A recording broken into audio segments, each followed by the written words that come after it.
Alrighty, let's get back to what we were doing. We need to explore the door. Hello, little buddy. Little buddy with the derpy eyes. What's this? The ice covering can be melted with extreme heat. So we got a missile expansion in there, but we need something, a source of extreme heat to melt that.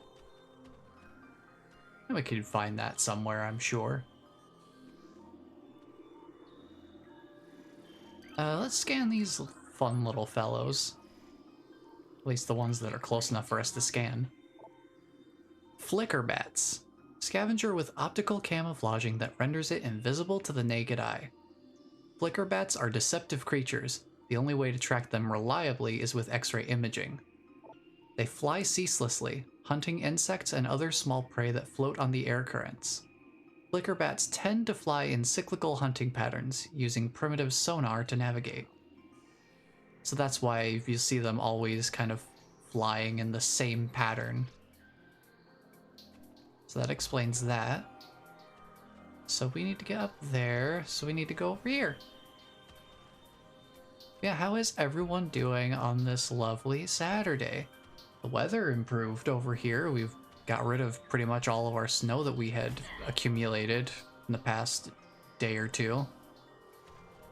We're back up to reasonable to be outside temperatures, which is nice. Ice structure blocks the hull. I guess I'll get rid of that real quick. I want to scan this boy.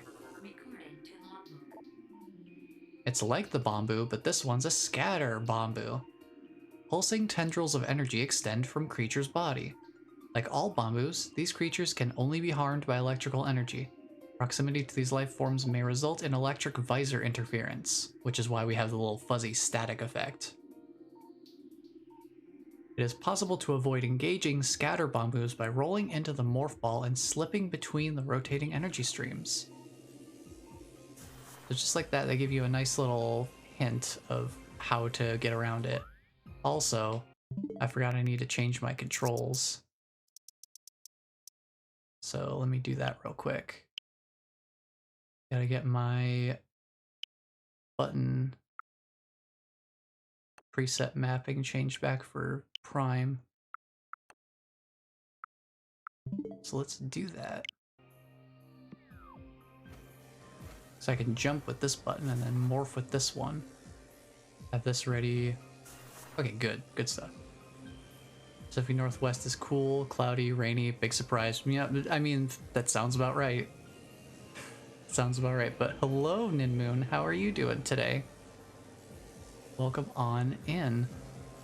Oh, they're real close. That scatter bomb just wanted to say hello. Nice and close. Oh, look at the wind sails.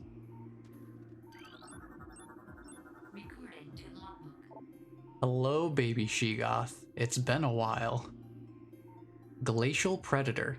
Ice shell protects vulnerable dorsal area. Young Sheegoths grow a resilient shell of ice on their backs, which serves to protect a layer of vulnerable flesh.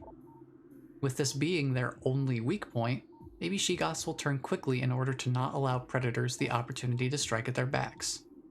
Powerful hunters, they fire bursts of ultra-cold gas at potential prey, then feast on their frozen victim. Delightful. So they like frozen dinners.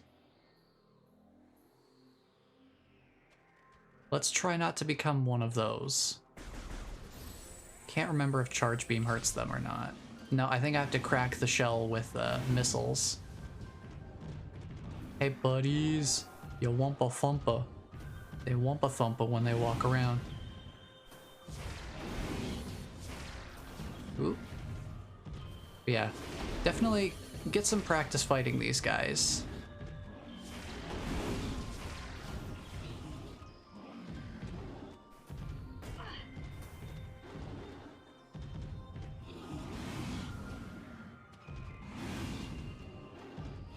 I want to try something real quick.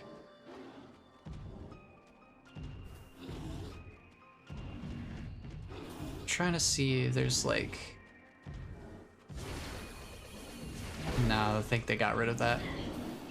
There's a glitch that you can do in the original version of Metroid Prime, where if you hold up on the C stick, you can spam missiles really quickly.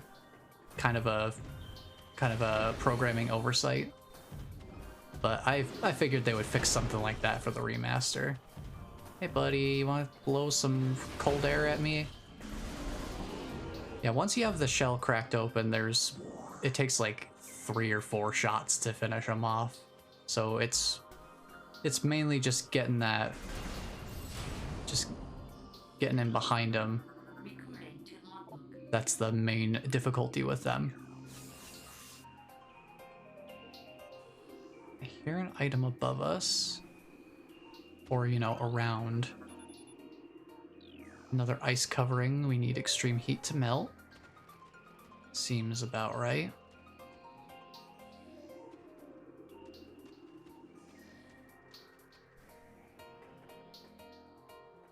Music in this area is really nice, though. It's not too busy.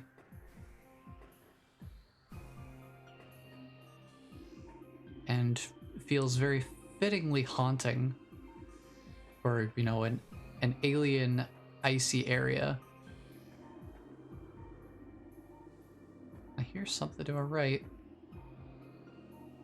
And wouldn't you know it? Magnetic rail system. We need Spider Ball for that item too. Now, I really don't want to hurt these guys. I actually want to leave them alone. They're just too derpy. I like them. They don't deserve harm. No harm shall come to them. Alright, these guys. Make sure you scan these guys when you come in here. Because they're, like, basically only in here. And once you pick up an item later, they're just gone. And you won't be able to scan them again. Until you play the game again. So get these ice burrower scans while you can. Burrower adapted to sub-freezing climates. A hardy life form, the ice burrower has adapted to the frigid climate of Phendrana. It spends most of its time tunneling through the frozen soil, but will occasionally surface to attack passerby.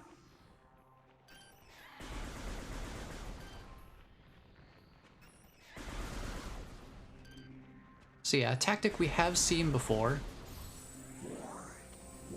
where they burrow underground and then pop up to try to spit something at you. Doesn't usually work out too well for them unless you're not paying close attention. This is where the radar the radar comes in handy, because you could tell exactly where they all are. And you don't even have to worry about it. Skitterboops. They resemble your least favorite insect. Oh, that's too bad. But don't worry. Everything in this world is totally friendly. Definitely not trying to do bodily harm to us in any way, shape, or form. I mean, these guys are just vibing.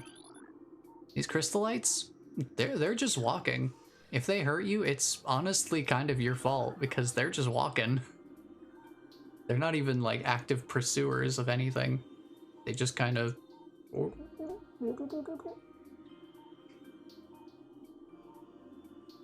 Now those burrowers, on the other hand, those guys are a little more confrontational. This platform is kept aloft by a gas-based propulsion system attached to its underside. Cool. Good stuff. And a missile expansion up there. And something outside of our scanning range, but we're all fine here. But yes, hello, Bless, as well. Welcome on in.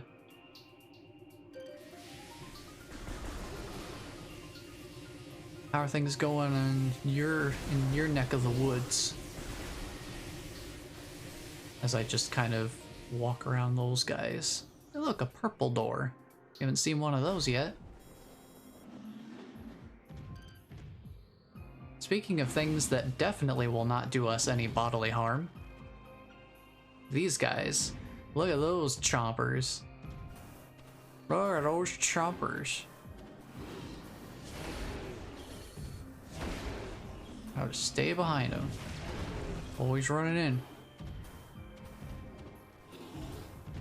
He's coming in to provide backup support.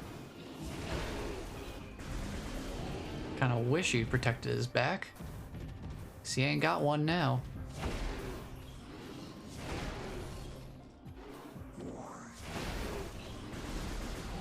There they go.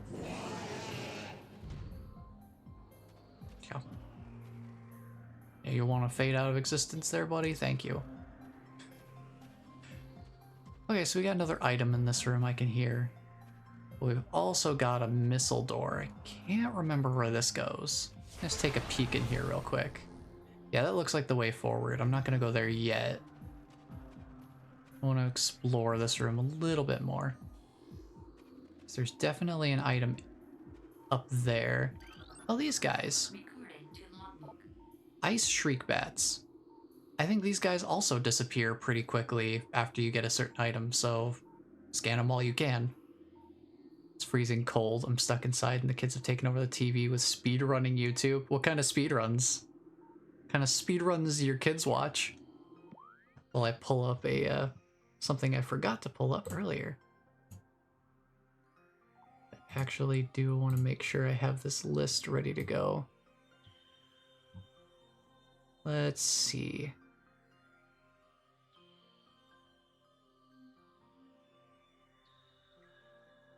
Okay. There we go. That way I can keep track of some things. Alright. Currently Mario 64? Yeah, that makes sense. And there's definitely a lot to see there. I'm sure it never gets old. Hearing the infinite backwards long jump. Yahoo! Yahoo! Yeah, yeah, yeah, yeah!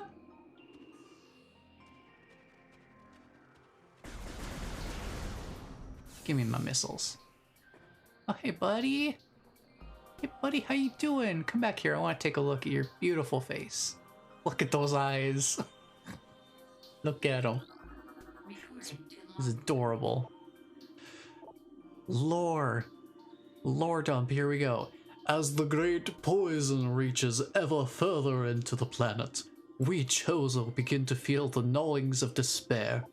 Before it is too late, we now make our last stand. We have begun to build a temple to contain this darkness.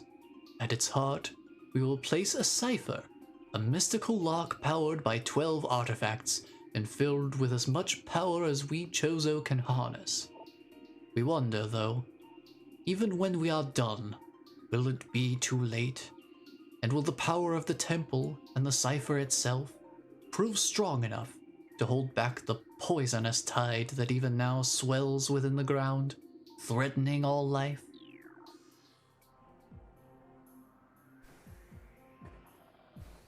Hey buddy, how you doing?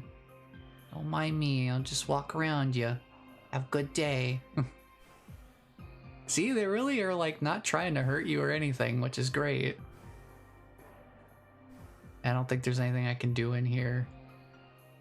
Not until I have an ability to jump higher. I can't jump high enough right now. Oh, sorry, buddy. Bumped into him a little bit there, but thankfully us bumping into them doesn't hurt them, it only hurts us. And we can heal. I mean, technically they can respawn, but it feels different. Hey, buddy, just gonna pop through here. Oh, I didn't quite make it through that one, but that's okay. Oh, this room. This is a fun one. Got a nice big canyon here. I also like watching modded Mario Odyssey. Oh yeah, anything modded, as soon as you start modifying a game, you're automatically opening the gateway for insanity. Because, you know, once you start modding, anything is on the table. Ooh, lore. Would you look at that? And yeah, the scans are really nice because they do let a player kind of like break up the action pacing of the game and have it be more like, huh, this place I'm in is kind of weird. Wonder what's going on here. That's the one thing that's kind of interesting about Metroid Prime versus the later sequels to in the Prime series. Metroid Prime 1 is pretty light on the story. Ultimately, pretty much all of the story is through these scans. So if the player doesn't care about the story and just wants to go through, get the items, and just progress, it's totally up to the player to ignore all the scans and stuff. It's simple enough to do. But for people who want a little more detail and context as to why they're doing the things they're doing and what's happening in the world, we have these little pieces of lore. Plus, scanning enemies in the environment can also help you understand like how to fight enemies or what kind of items you'll need to get to certain areas. It's just an extra layer of information, which I appreciate. I appreciate these lore dumps. Because it does give a lot of the context for why you're even collecting the artifacts in the first place. Because otherwise it's just like, okay, I'll get an artifact to open the thing because, you know, it's a game. I need a thing to collect. Here we go. This is like, here's why you're doing it. So many creatures suffer beneath the blight upon the land, and we Chozo are no exception. But for all of our pain, we can at least believe in the promise of the future. We have come to believe that a time may never come when we can once again open the door and banish the darkness we've contained. Even so, our vigilance will forever remain. We believe that on some far-off day, a savior will come and continue what we have begun. For that savior, we will leave our ancient weapons and armor. The soul who can gather them will be the entrusted one, the only being who can reverse the evil that grows here. And also a lore reason for why there are just these random suit upgrades and things that you can acquire. They were left here by the Chozo for the one who is deemed worthy of actually containing and eradicating the darkness. So, like, it makes sense. We are essentially, by progressing through the world and gathering these pieces of equipment, both proving ourselves worthy, but also, you know, preparing ourselves for the ultimate battle that's yet to come. This fish appears to be frozen under a sheet of extremely smooth ice.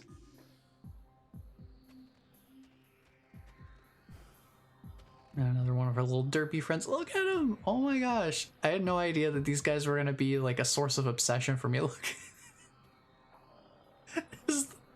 the way they like,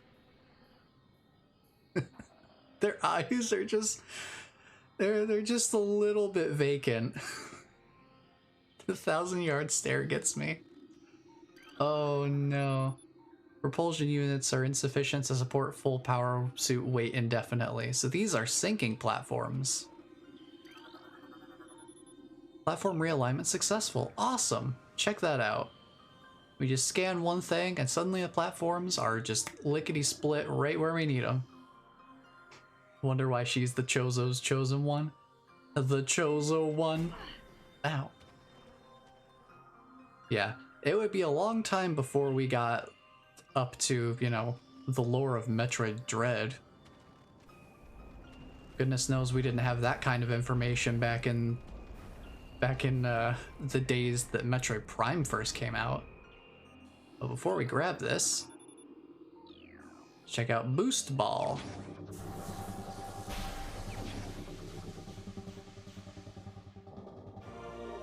So now we can Boost Ball.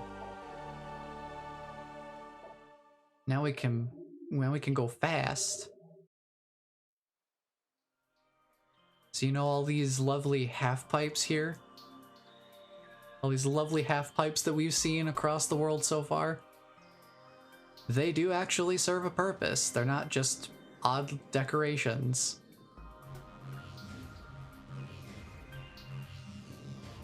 They actually do serve a purpose of letting us gather some momentum and verticality,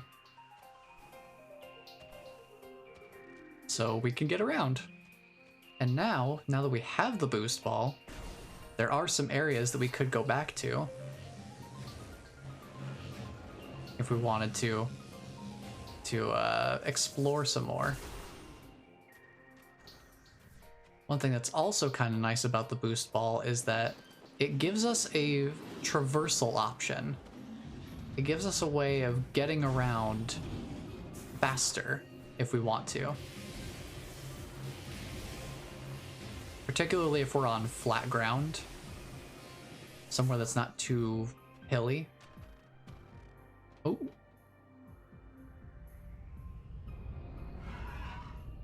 Oh, ominous shadow. That's a very Ridley-shaped shadow. Who could that be? Just to remind you that he's still out there, always lurking. It's never too far behind. Let me remind myself of what was over here. Let's check my map. So yeah, Ice Ruins West. This is the only room where the ice shriek bats actually show up. So make sure you scan those if you're going for 100%. I think that's all we needed to do here. I think now that we have the boost ball, I think we go back. So I don't think there's anywhere else that we can go here. And that is why we have such close immediate access to getting out. And, you know, taking a pit stop at the save room real quick. Because why not? And the opportunity we get to save our progress is a good thing. Alright. So now that we have Boost Ball, I feel marginally optimistic that I think I remember what we can go get now. So there are a couple of areas where we can get some things using the boost ball. There are some half pipes for us to get our boost on. So let's take a little backtracking trip, shall we? In true Metroid fashion.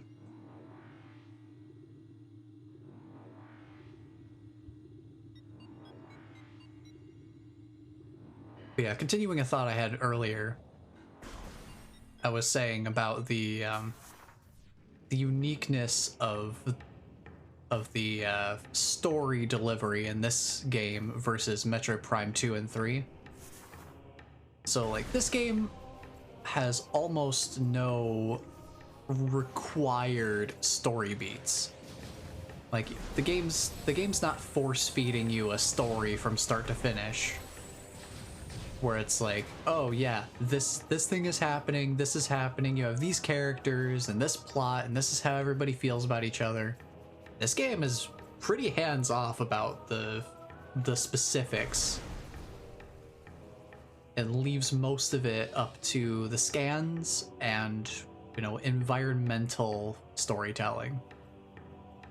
Metroid Prime 2 starts to get a little more story-based. You start to have some more cutscenes come in. There's a little bit more of a linearity to how things go. And Metroid Prime 3, there's a lot of story in there. You have characters actually talking to each other. You have a lot of cutscenes, and it's a lot more linear. From my recollection, I only played through the whole thing maybe twice, but it was still an interesting game. Executive privilege has allowed me to commandeer the television. Not because it was left unattended or anything. Executive privilege, I mean, there you go. Whatever it takes, right? You gotta assert your position as the mother of the house, right? It's like, okay, it's mom time.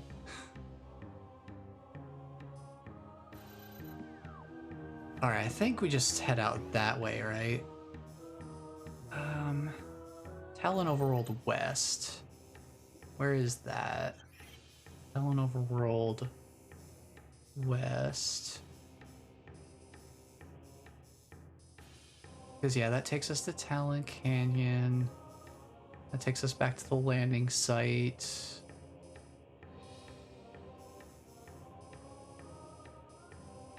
Talon Canyon is where we want to be. So we want to go down there. So... forward.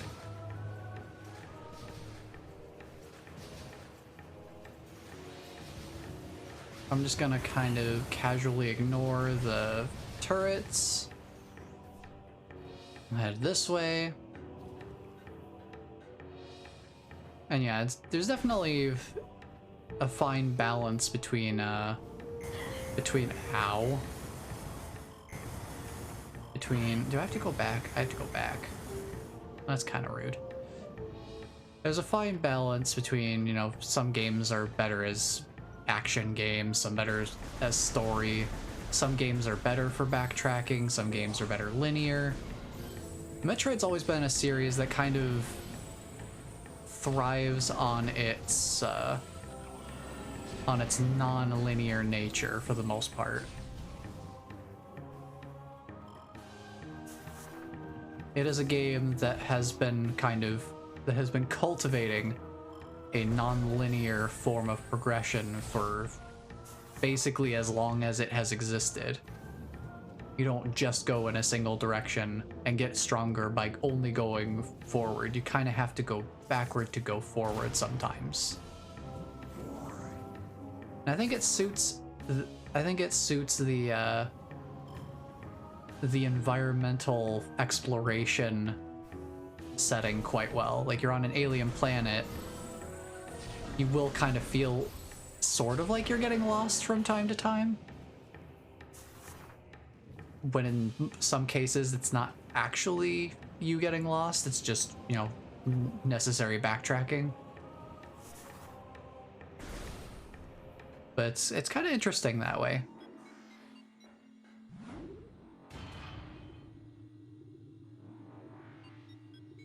I'll fall asleep immediately trying to finally sit and play my game. Wake up to Mario growing every time he jumps in New Donk City. Yeah, novelty runs are fun. I like stuff like that. Because speedruns are very impressive, don't get me wrong. But I know that for the way that I like to play games, the way that I find games to be the most fun to play, just trying to go for sheer mechanical perfection that speedruns usually kind of come down to, that sort of thing feels really stressful to me. That's why I don't really enjoy speedrunning games myself, even if it is impressive to watch. I mostly prefer, you know, novelty or challenge runs, where it's not necessarily about how quickly you play through the game.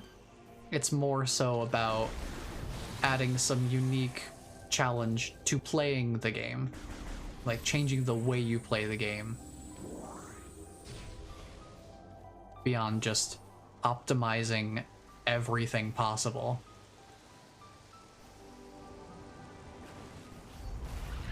Excuse me, pardon me. All right, so we've got ourselves a nice little half pipe here. Let's get ourselves some height.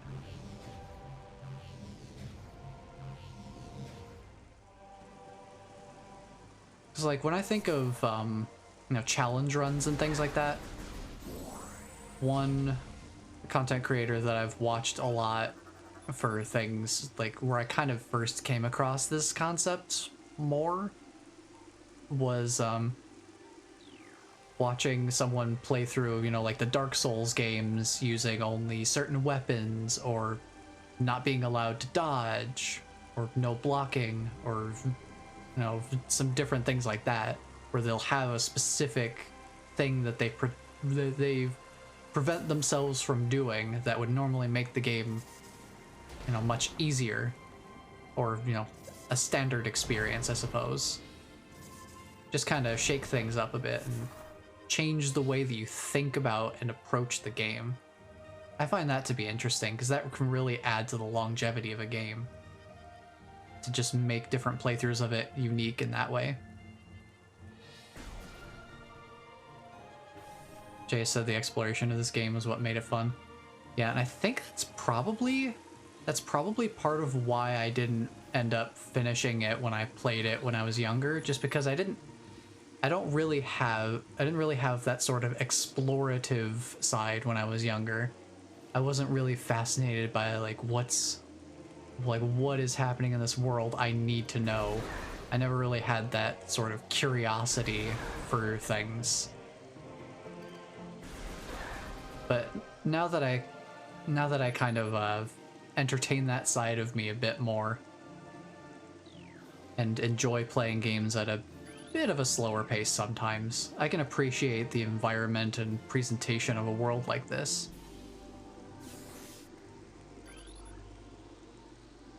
And then not being able to identify a light source is always nice.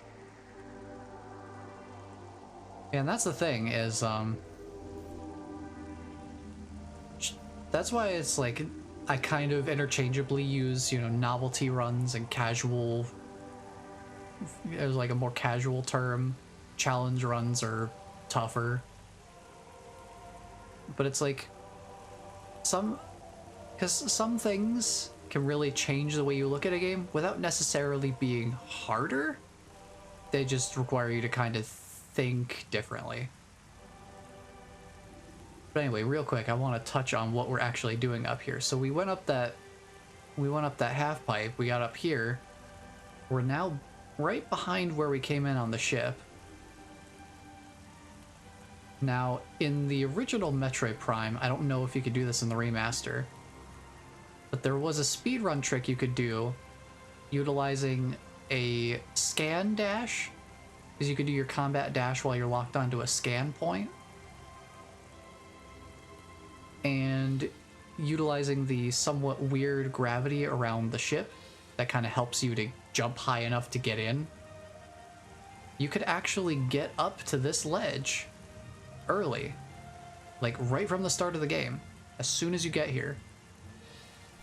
And that would be huge at the start of the game because of what's over here.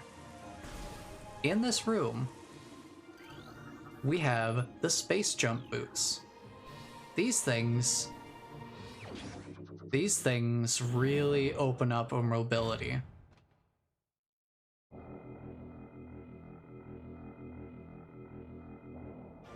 This is gonna make things really nice, because now we can jump twice. We got ourselves a double jump. So now we have extra height, and we can also kind of correct our movement in midair if we need to for platforming purposes, which is really nice. So imagine having that at the start of the game. That opens up a lot of new areas you can get to if you can just jump a second time. You can definitely move around more than the early game would kind of expect you to. So now that we have our double jump, I think the idea is that we go back to Phendrana Drifts, maybe? Where does the game want us to go after getting double jump? Well, I know there's some items we can get over in the Chozo Ruins with our boost ball for sure. So So I think we'll go that way first, because we could just get a missile expansion right off the bat, real quick. Just keep adding to our missile count. But yeah, I've beaten Dark Souls 2 and Dark Souls 3.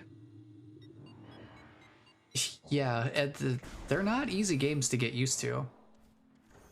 I will say that, like, they take some getting used to, but they are really fun once you actually get into the rhythm of how to play them. If that's your type of game.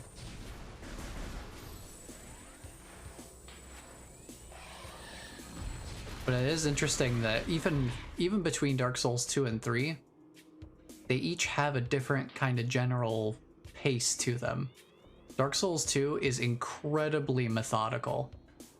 That game is not a game that moves quickly. You want to make sure that you are like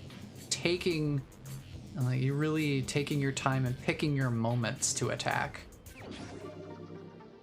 Playing Dark Souls 2 is almost like playing a turn-based RPG. 25% of all items, we're a quarter of the way there. See if we can grab that right away. Let's see what else. What else can we do? Ruined Shrine, I think we can get something in here with Boost Ball. We had a half pipe in here. Ah, these guys. Ah, yous guys. Yous guys is funny. Real jokers. You a bunch of jokers.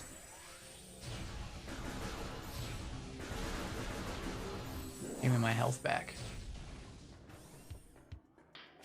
But yeah, just trying to play through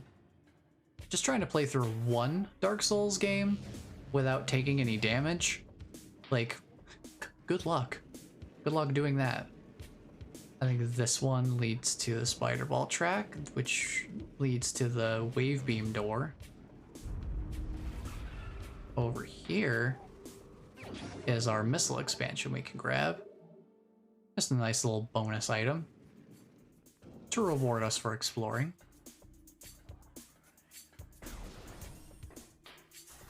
Nice little bonus.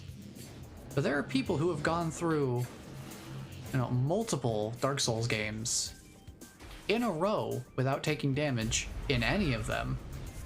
And it's like, I don't think I ever want to learn a game that exactly. Because, oh, man, just imagining the amount of time and effort that would take. You really have to love a game to put that much into it. For sure. Let's see. I don't think there's anything else we need to do in the Chozo Ruins, so I think we do need to go back to the Magmoor Caverns. Let's just go around this way. Because I can't remember exactly where we would need to go in the caverns. So let's just start from the beginning. Let's take a nice little victory lap through here and show just how much of a difference the space jump boots make in getting around quickly. Just being able to jump twice, you wouldn't think it would be that big of a deal, but it totally is. Especially in certain places where verticality is a big thing. Oh, speaking of which, there is one more place I could check if I wanted to go out of my way to get to it. I could go to Gathering Hall and get another missile expansion, but I think I'll wait because we'll need to be heading back that way later on for other items. So I'm not going to go out of my way that much just to get one extra item when I'll need to be heading that way later anyway to get more than one item. May as well wait. Kind of interesting how they changed the various suits aura to blue instead of the yellow of the power suit. Because normally you'd have like a yellow greenish kind of glow inside of the ball here. And your boost ball would also glow that color. I wonder if they changed the color to make it more visible. That wouldn't surprise me. Could just make it easier to tell that you're charging up your boost rather than making the yellow morph ball look like a more yellow ball. Blue is more visually distinct. I could see that being the reasoning. I'll just drop straight down. Excuse me. Excuse me. Just gonna head over here. Take the save while we're heading by. May as well.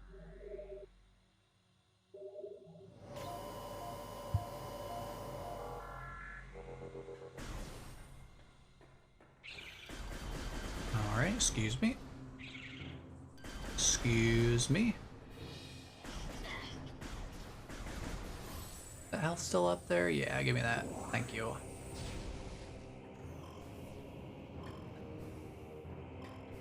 Hey, there we go. Ah, the burrowers. No thank you. Alright, so welcome back to this room again. Surprisingly, nothing different here. I'm just gonna go across through the lava because that's faster than going all the way around the room. And I get my health back from the containers anyway. So that's all we need to do is just kind of hop our way around. Whoop. We'll get a little bit more mobility later on once we get the grapple hook. Oh, grapple beam. That's what I mean. I went, oh, because we can jump over this now. We don't have to go under. Space jump. Making some delightfully easy shortcuts. Okay, I don't think there's anything we need to do in here. I already went in that room.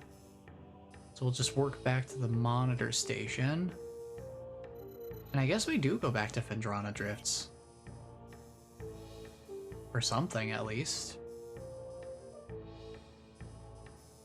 Oh, I think maybe we can get up there now. I think that's what we do. Right.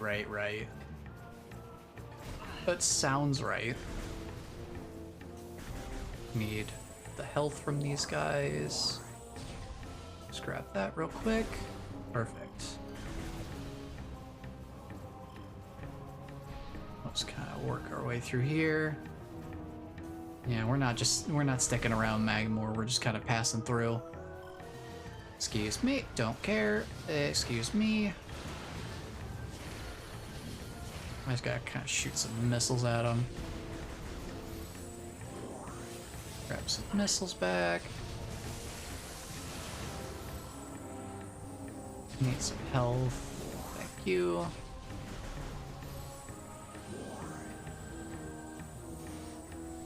No, I hear another one charging up.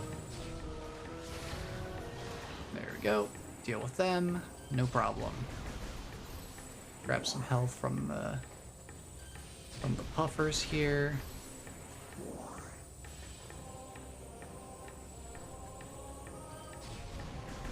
Oh, wait a minute. I think there's something else we could do here before I go off to Phendrana again.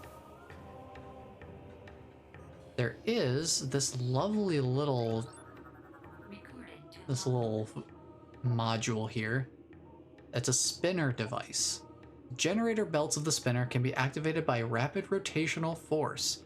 Use the boost ability of the morph ball when inside a spinner to activate the device.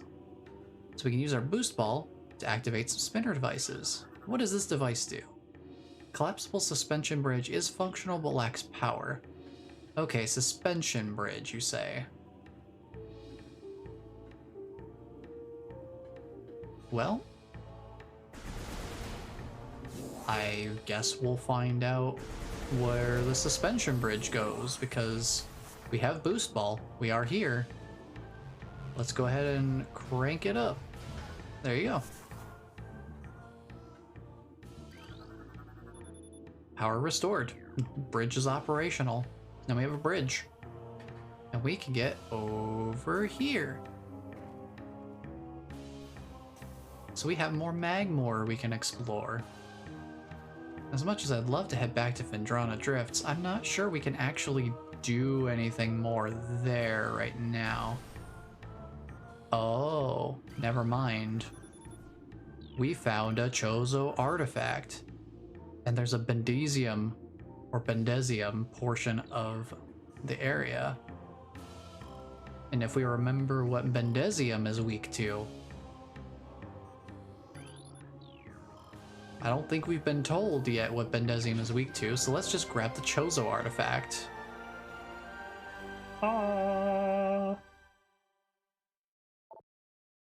The Artifact of Strength, the second of 12. So now we have 2. 2 of 12 artifacts.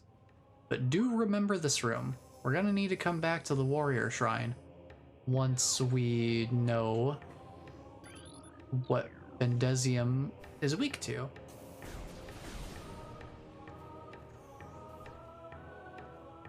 In the meantime, I suppose we do go to Phendrana again. Since we've got nothing else. We can just hop over here. Hop down. Yeah, this is a world that really thrives on exploration. The story is not super directly fed to you. Like, you don't have to go very far out of your way to find those Chozo lore scans. But they're not like all placed directly in front of you in a hallway where it's like you read all of the story all at once and then it's like, okay, now you know what you're doing, so go do it. It's scattered throughout the world. So you naturally just have the ability to learn more about the story as you explore more of the world that the story takes place in. I think that's a nice way of kind of having the experience unfold before you. I like that. I like that style of story delivery. Let's save while we're here.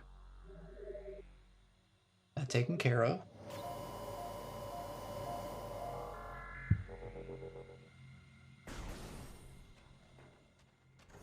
Gives me an almost perfect amount of time to take a drink, which is always a bonus. Let's see, can I hop up here? I can. I'll head over here, and we have a cordite statue, and there's a power conduit behind the statue. Nothing we can do about that right now. We don't have anything that deals with cordite yet. I do like that encounter. Because you can open those ice walls with the charge beam, but if you use the charge beam, this guy gets attracted to it because they're attracted to charged power sources, which is exactly what the charge beam is. So it kind of is a built-in dilemma. A very fun little encounter. Oh, the environment in here is really cool too with the music. A statue depicting a Chozo balancing the plane of existence on his hands. So we're in the Chozo Ice Temple. We got ourselves a old baby Sheegoth here. Also, make sure to scan these guys. They're only here for a little bit of time too. These ice parasites. Scavenger with a crystalline outer shell. Parasites are hardy creatures, able to adapt to any environment within 3 generations. The ice parasite is a prime example. Having adjusted to a frigid climate, this vermin now thrives in it. Omnivorous, it can exist in areas hostile to most life forms. Now, at my own peril, I'm gonna leave the Sheegoth alone down there. They can fire projectiles, but as long as I keep moving, I should be okay. Plus, I don't know how far up they'll actually look for me.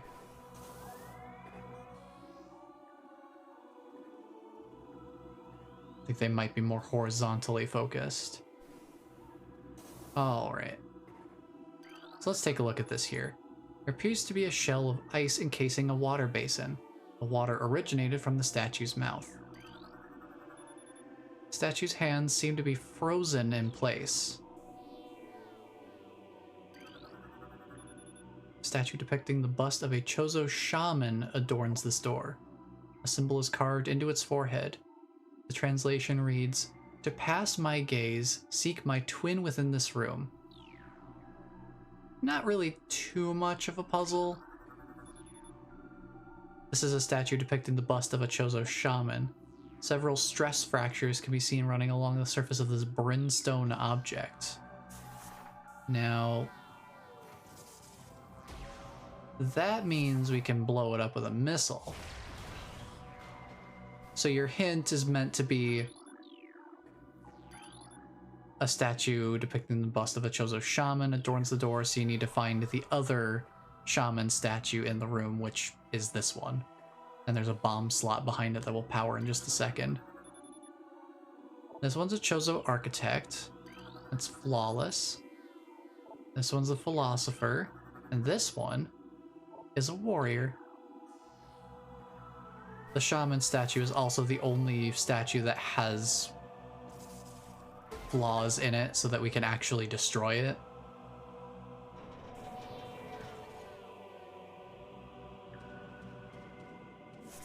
But there you go.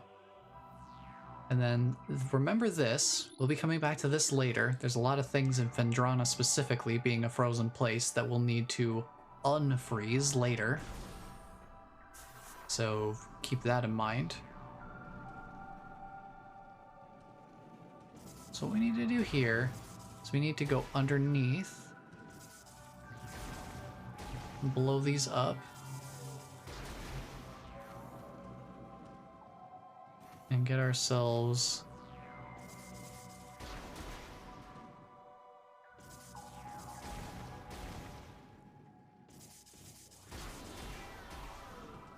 a way through.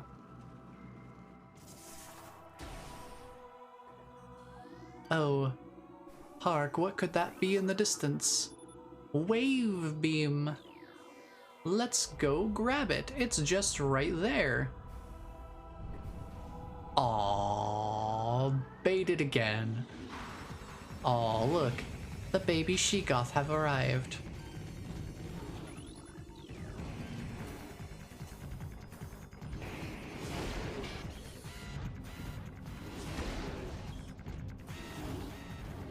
So yeah, definitely make good use of your combat dash to deal with these guys.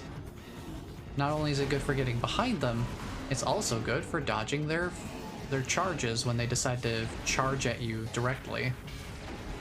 So they will do that sometimes.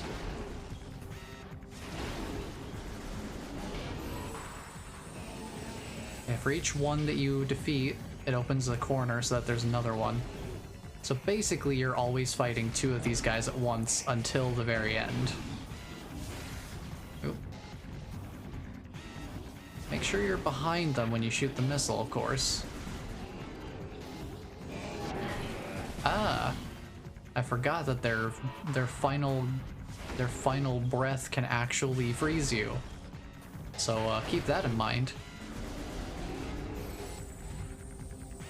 Grab that. Alrighty. Ooh, look who it is.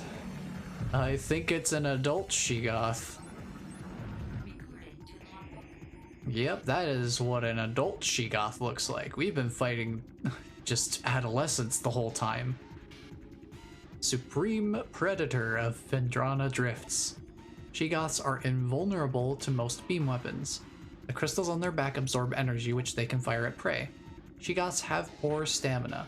They hyperventilate after using their breath attack, making their mouth area vulnerable. The soft underbelly of a Sheegoth is susceptible to concussive blasts. In battle, they expel blasts of frigid gas to ensnare their targets. They are also fond of ramming and trampling their hapless prey. Okay, so we've learned 2 weaknesses. Breath attack leaves them breathless. Leaves their mouth nice and weak. So we could just fire some missiles in there. And also, if you're feeling brave, their underbelly is weak to concussive blasts, which I think means you could use Morphball bombs. But I'm not going to.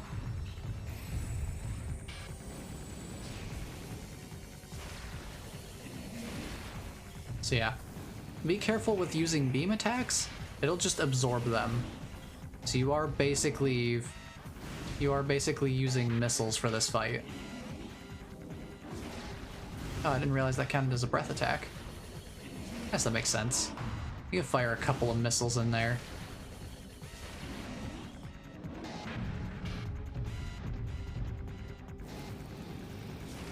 Also, just be prepared to back up.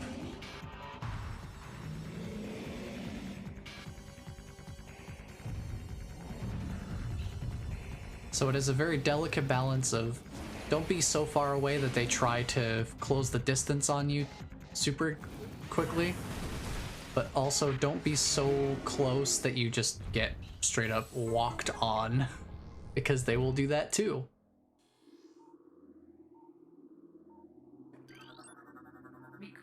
Look at that. 10 missiles. Any more than that? Any of these new? Okay, these are all the same. Alright, full missiles, full health. And our first beam upgrade. We now can change our beam. Instead of just charging our beam, we can actually have a unique beam. So now we have wave beam. They can open wave doors. Check out the wave beam.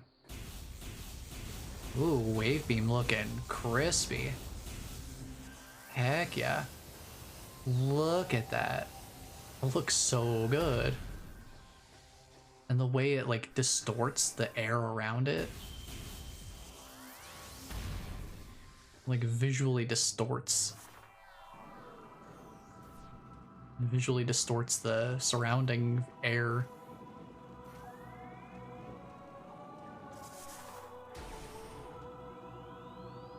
Alright, so now that we have the wave beam, we can actually take out these Bombus. Because they can only be destroyed by electric energy, which we now have access to.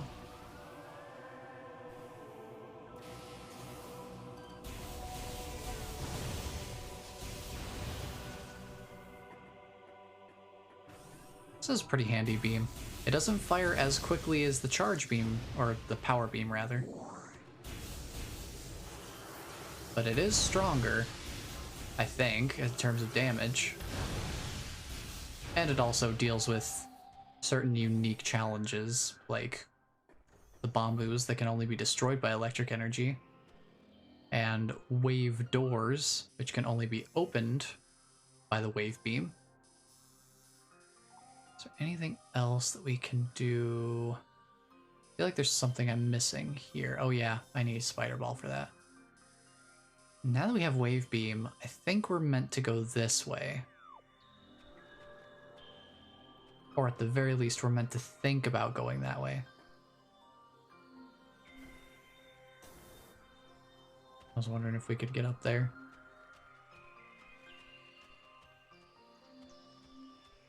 We have a couple of baby Sheegoth hanging around in this area now. It's always fun.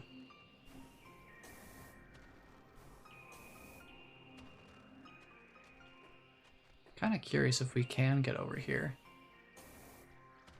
Oh yeah, we can. We can just barely make that jump. So if you're willing to make a couple of very precise jumps, I suppose you could shortcut from one end of the room to the other.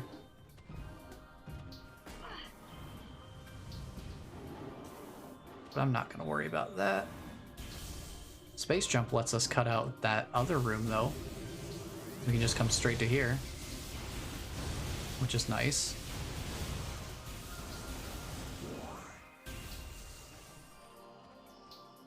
So we can just come in here, and we can go straight to finding our way through. I think we got to go this way. Yeah, sneak around you. Into here, maybe? Not into here.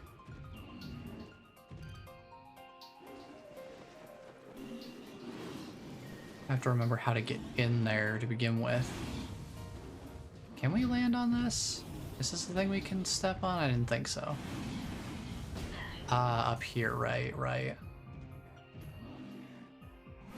Now we can get up here. This was the thing I was saying we need to have more verticality for.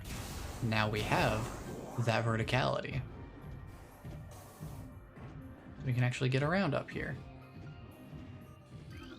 These things are also a limited scan because there's only so many of these.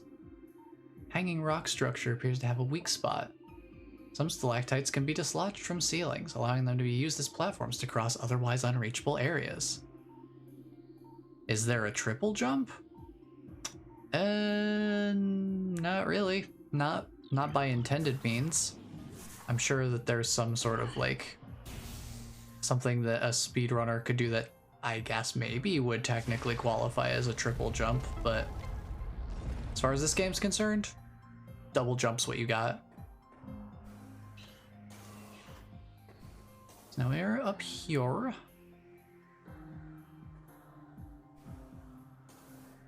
If we drop down there, I think we just end up having to go back around there. So let's not jump down. Let's stay up here.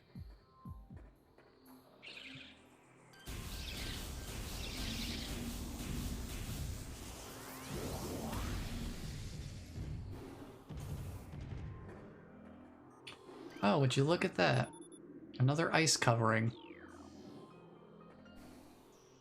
So there is one thing that's kind of interesting about looking at Metroid Prime 2 compared to this game. Metroid Prime 2 does get a little more adventurous with some of its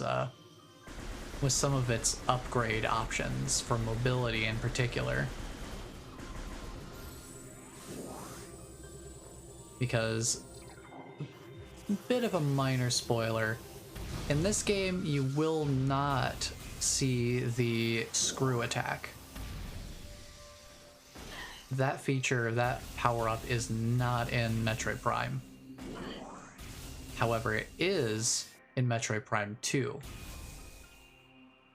And you can imagine how difficult it probably was for them to implement something like the screw attack into a three-dimensional space.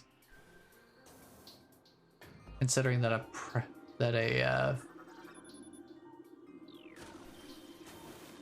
a predominant number of the Metroid games take place in a two-dimensional format.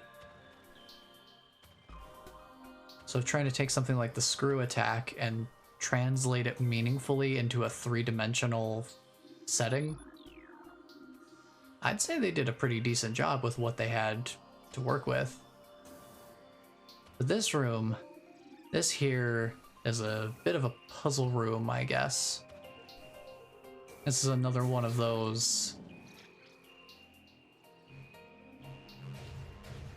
do something and then a timer will start and you need to go do another thing before the timer runs out. If I remember correctly. So we opened some hatches up there, up above us. Those hatches up there. So if we use this spinner over here, we can open these hatches here. And that powers up a bomb slot.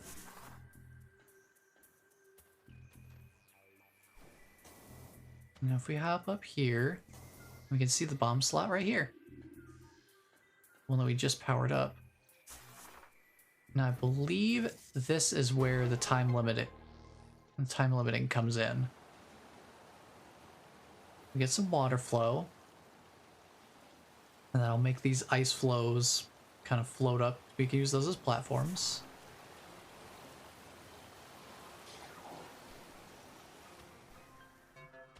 Yep, limited time.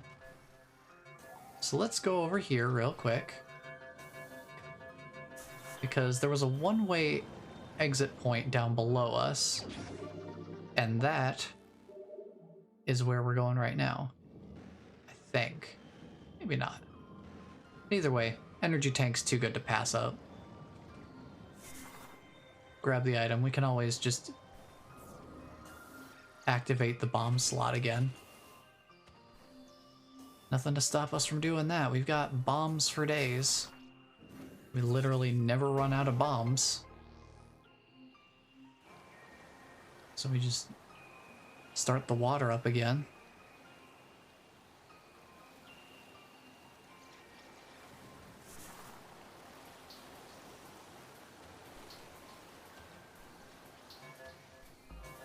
Try to get around these guys while they're off cycle. Definitely a good use of the radar is to keep track of where they are. Alright, so we've got a door over here that has no power. A nearby power conduit must be energized for it to open. A blast of electrical energy will energize the conduit. The conduit radiates some heat that is invisible on the normal spectrum.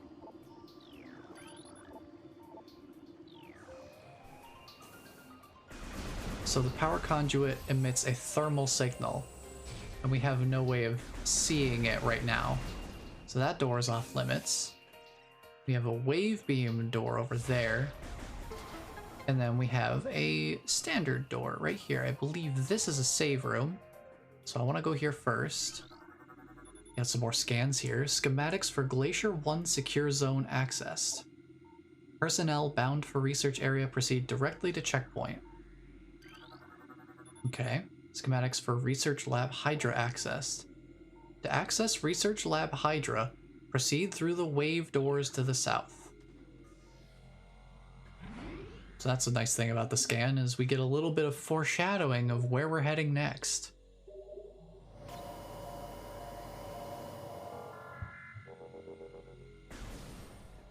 Heading off to Research Lab Hydra. You know what that means? We're heading into space pirate territory.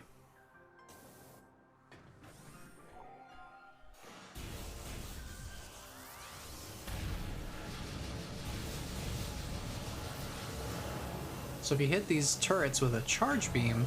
Hi, buddy. Hold on a second. I need to scan you. Shadow Pirate. Pirate forces trained and equipped for stealth operations, as proven by his materializing out of nowhere. A select group of space pirates have access to sophisticated cloaking technology. This gear drains high levels of power, forcing them to rely solely on melee weapons. Use enhanced detection gear when fighting these units. I've got literally nothing else. Ooh, we've got 50% scans.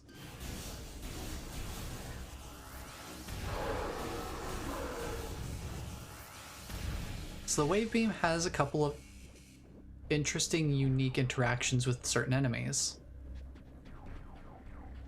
Also, the space pirate music, it got revamped. This is cool. It's way more goopy sounding now, which fits in with all their phazon research. You saw when we hit the turret with a charged wave beam, it like went haywire and started firing in random directions before exploding. And that space pirate that we fought, when we shot them with a charged wave beam shot, they were temporarily stunned. So we have some interesting interactions to keep in mind for different tactical uses of different beam types. The power beam may be fast, but the wave beam's got some unique properties and a little bit more damage, though it doesn't fire as quickly. Circuit breakers for lab subprocessing. Auto turret malfunction. So if you'd scanned that when you came in, you could have disabled the turret without having to fire at it. Empty stasis tank used for biological specimens. Latent radiation readings indicate specimen was highly irradiated. Oh. Goody. That can only mean good things.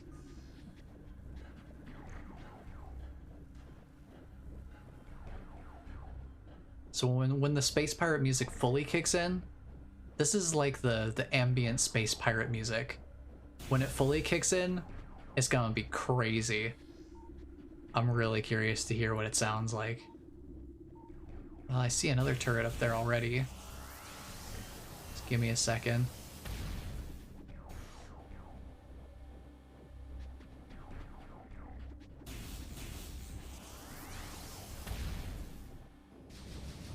Look at it go!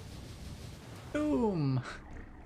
That was a perfect showcasing of the wave beam there. Uh-oh. What could that be? Uh-oh, security systems. Here goes.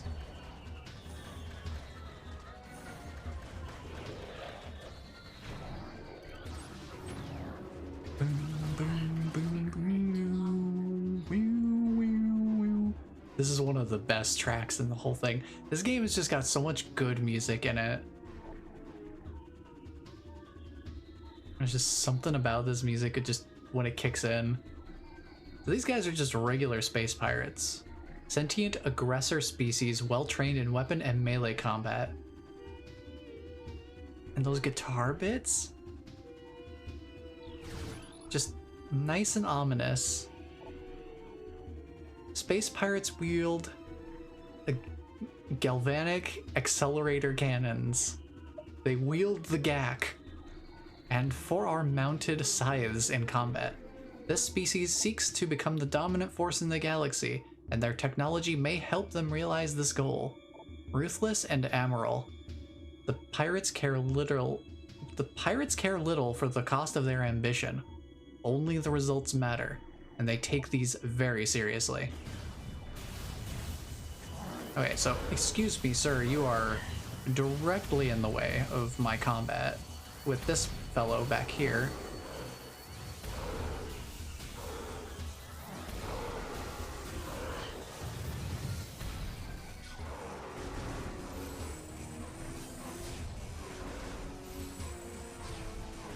Other thing to remember about the wave beam is that the shots take a little longer to reach their target. Like, they have more travel time. So if you want your shots to reach their target sooner, definitely use the power beam.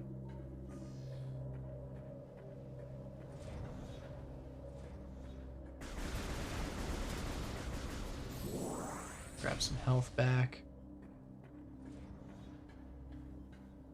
Yeah, I generally tend to stick with the power beam just because it's overall, it's like the most universally useful, in my opinion. There are times where you're going to have to switch over to the other beams, but I think that power beam is it's a pretty solid choice overall.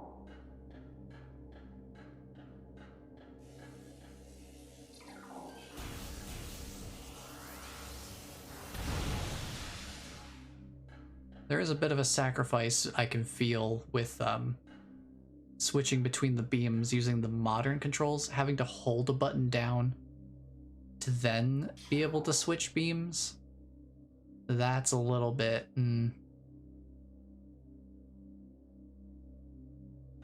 But that's a modern controls problem. So, let's see what we've got here. We've got a force field blocking the entrance, and the thing that takes the force fields offline. Perfect. Let's open with him. Wave beam shot and just start doing some damage. Look at those combat rolls.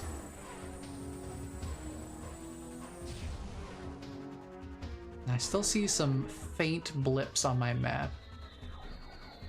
Now, the more faint something is on the radar, the further a vertical difference there is between you and whatever enemy is around.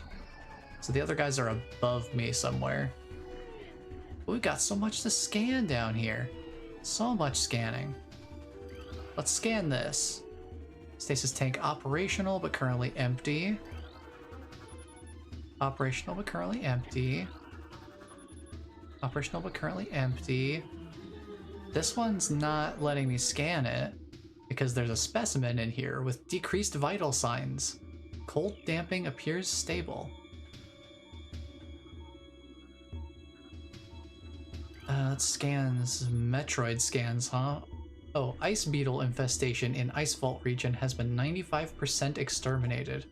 Report any sightings to security immediately. Those look like Metroids to me. Access to research lab ether limited to Team Sclera only. Personnel bound for Hollow Observatory must use West Elevator. Increased acidity levels recorded in Phazon amniotic bath. This is likely a side effect of Phazon ingestion by test subjects. Phazon fluid bath levels at 70%. Checking diagnostics.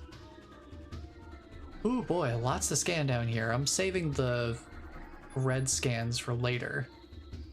Because we got a Twitch ad coming up in just a couple minutes here, so I want to save our lore dump from the space pirates for after the ad break. Specimen euthanized after psychotic episode scheduled for removal. Lovely.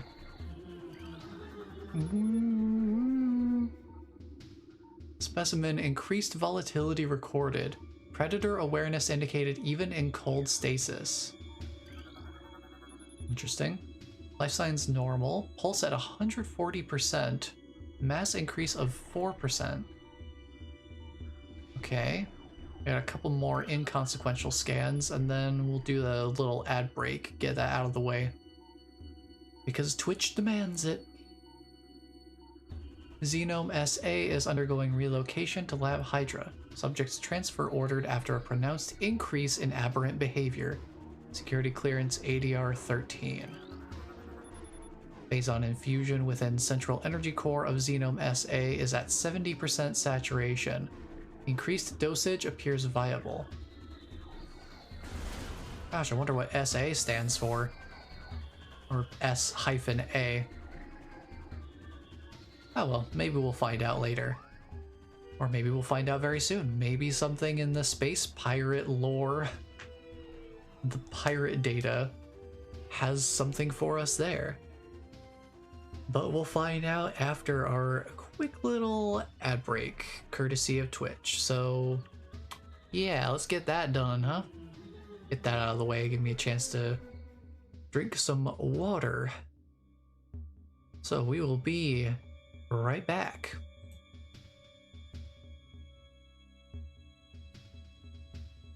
Boom, boom, boom, boom, boom. I love that. Boom, boom, boom. Bow, bow, bow, bow. Boom, boom, boom, boom, boom, boom.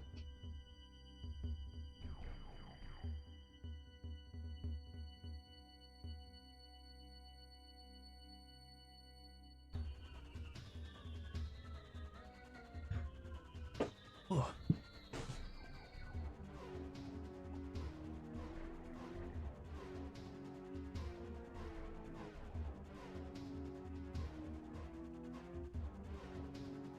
Alrighty, welcome back everyone. I think part of why I get so warm when I stream is whenever I'm streaming something that I play with a controller, I tend to lean back on the couch more. And the couch just like, ooh, this is... It reflects the heat right back at me. So I just get a lot of warmth building up over the course of the stream. I wouldn't be surprised if, you know, the ring light around the webcam also generates a good amount of heat. And the computer working harder to, you know, stream, like run the stream and all that. But let's start scanning some pirate data. Let's go. Alright, Space Pirate encrypted data decoded. Log 10-515-8. Our initial tests exposing Talon 4's indigenous parasites to Phazon appear to be successful. Increases in strength, size, and aggressiveness are common in all test subjects, as well as unforeseen evolutions, like additional poison sacs within the abdomen, and the appearance of a second ring of mandibles in several subjects. These creatures were chosen because of their resilience, and it appears possible that, given enough exposure to Phazon, they may one day be able to survive on any planet we transport them to. Our methods will have to be refined. We currently have a 100% extinction rate after the 4th infusion period, and most survivors of the 3rd infusion stage are so violent and uncontrollable that they have to be euthanized. Even still, we remain hopeful that further experimentation will result in success. No morality, only results matter. Log 10-344-8. We have codified the newfound energy source as Phazon, a V-index mutagen of which we have very little reliable data. Indications point to a meteor of unknown origin expelling Phazon into the environment. This material appears to possess the power to mutate organic life forms sufficiently to withstand its poison. These mutations appear promising, with abrupt evolutionary leaps appearing in single-generation reproduction.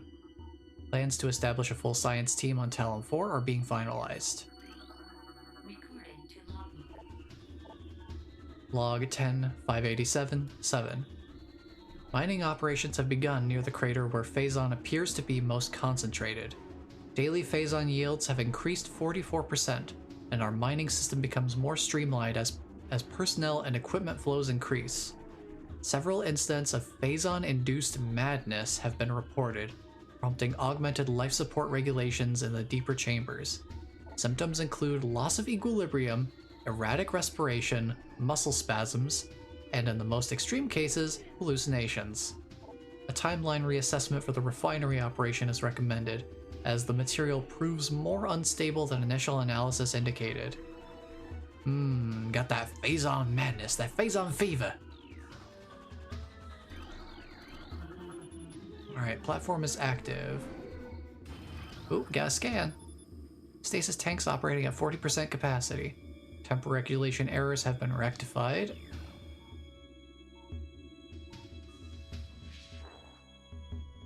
Okay, I hear a space pirate. I think they're a floor above.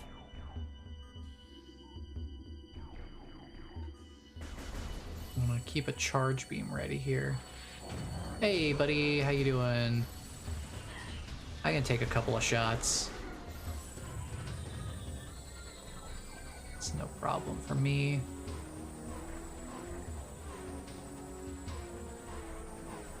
Hey buddy, what are you doing on the ceiling? Get down from there. Get down from there.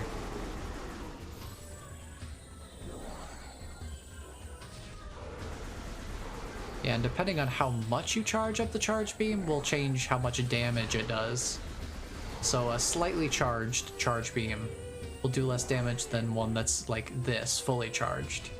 Because you can shoot one like right there, it's barely charged. But you can wait until it's fully charged and get more damage out of it.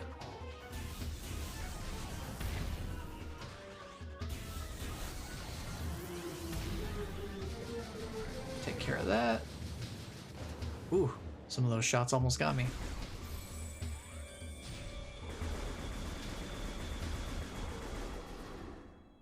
Alright, music's done. That means we're all good. Guess I'll take the missiles, why not? Alright, what do we got for scans? Now that we're not going to be interrupted. Mutation strain 776V shows massive absorption capacity influx. Strain replication is now underway. Phazon batch 1734D shows mandible mutation across all subjects. Cross infusion with batch 1622G recommended. How lethal can we make the lethal things, and how can we control them? It's basically what they're going for. Xenome behavioral patterns show decreased reflex activity at temperatures below freezing. Yep, that looks like Metroid to me. Sounds like Metroid behavior to me. Transfer of specimen 344 to Lab Hydra complete. Further infusion suspended pending security assessment. Prep work on all empty stasis tanks must be completed before specimen batch Y arrives on 12/31/2.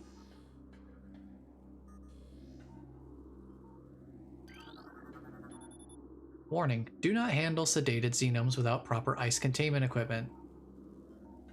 Please don't pet the Metroids. Viral pathogens found in several xenomes have been traced to Phazon batch 1664Z. Terminate all subjects. Strain 776V has been successfully replicated. We have named it Strain Vertigo. Mutation of beta xenomes proceeding. Daily decontamination is now required for all personnel working in Lab Aether. Tissue samples from stasis tanks must be hand-carried to Lab Hydra for analysis. Notify security of all material moves. Specimen optimal absorption mutation has led to unexpected degeneration of internal organs. Oops. And here we have a cordite casing. Again, we don't have anything for cordite yet, so we'll have to come back to that later. We got more pirate data, though. Log 10-664-2. Research Outpost Glacier 1 in the Phendrana Drifts region of Talon 4's mountains is operating at 85% capacity. Sub-zero temperatures have made the Metroids sluggish and easy to control, even those well into Phazon infusion cycles. Cold containment stasis tanks are sufficient for the juveniles, but some of the larger Metroids have been moved to quarantined caves for safety purposes. Security doors remain an issue, as malfunctions due to ice occur every day. Large predators in the wastes are also a concern, as they continue to kill personnel and breach secure areas. Unfortunately, it has become clear that our containment teams cannot neutralize all of them without a vast increase in munitions and soldiers. Alright, so we got Metroids around here somewhere.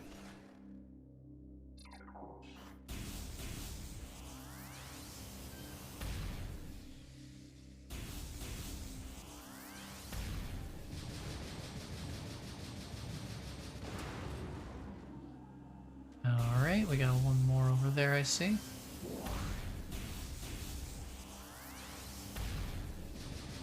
Alright, that takes care of them.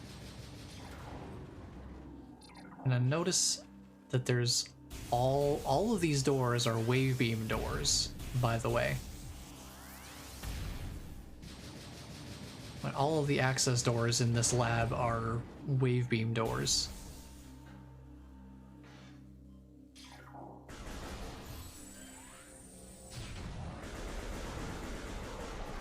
I'll take care of that guy off in the distance, and then we'll deal with this guy right in front of us. And then there's this guy off to the left. No problem. Dealt with. Oh, we got a couple more friends coming to join the party. I'll just deal with you real quick. Alright, problem solved. And now the terminal is online. How convenient. Who knew that to turn on the technology, all we had to do was kill everyone else in the room? Let's see, this device has been previously used, it has shut off. What are we looking at here? Upper node of an astronomical holographic projector is retracted and inactive.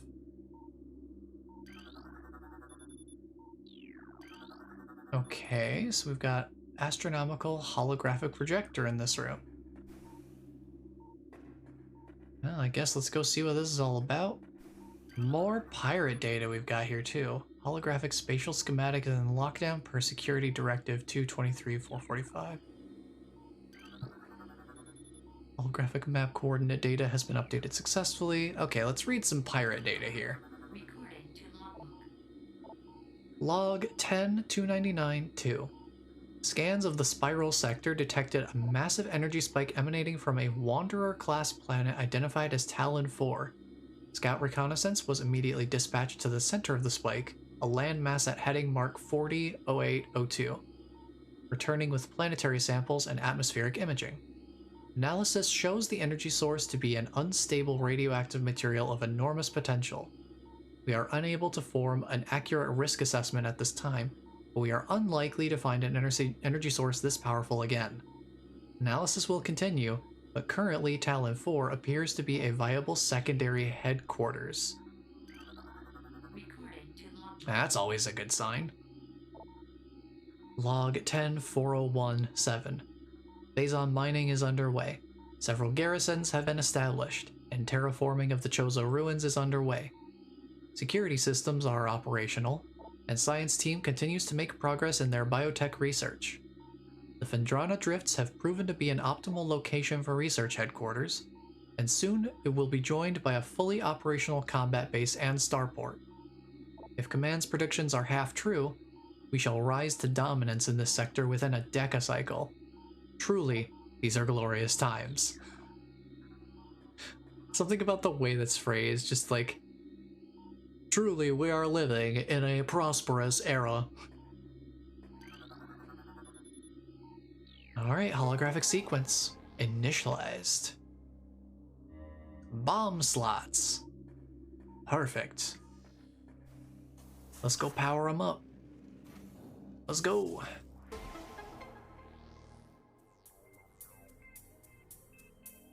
Oh, is that puzzle music I hear? Boom, boom. Boom, boom.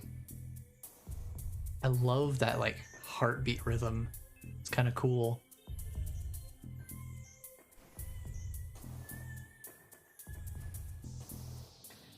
Alright. I hear an item in here, too.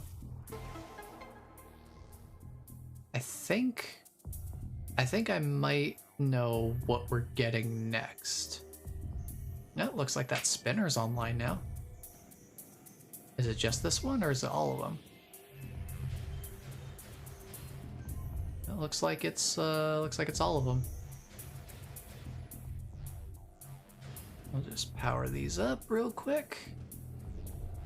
Boink, boink, boink.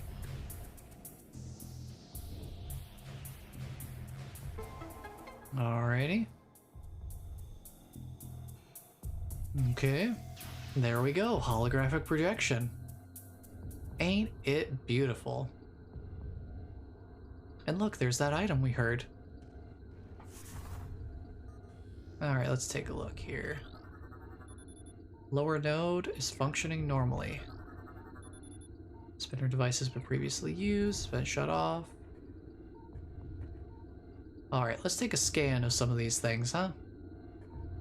Well, let's get up to a place where we can see things better. We can actually look at what we're scanning a bit more closely. I think right here, this ledge should be a good spot. Alright, let's take a look at this one right here. This is planet Ormine 2. Mass 2.3 trillion teratons.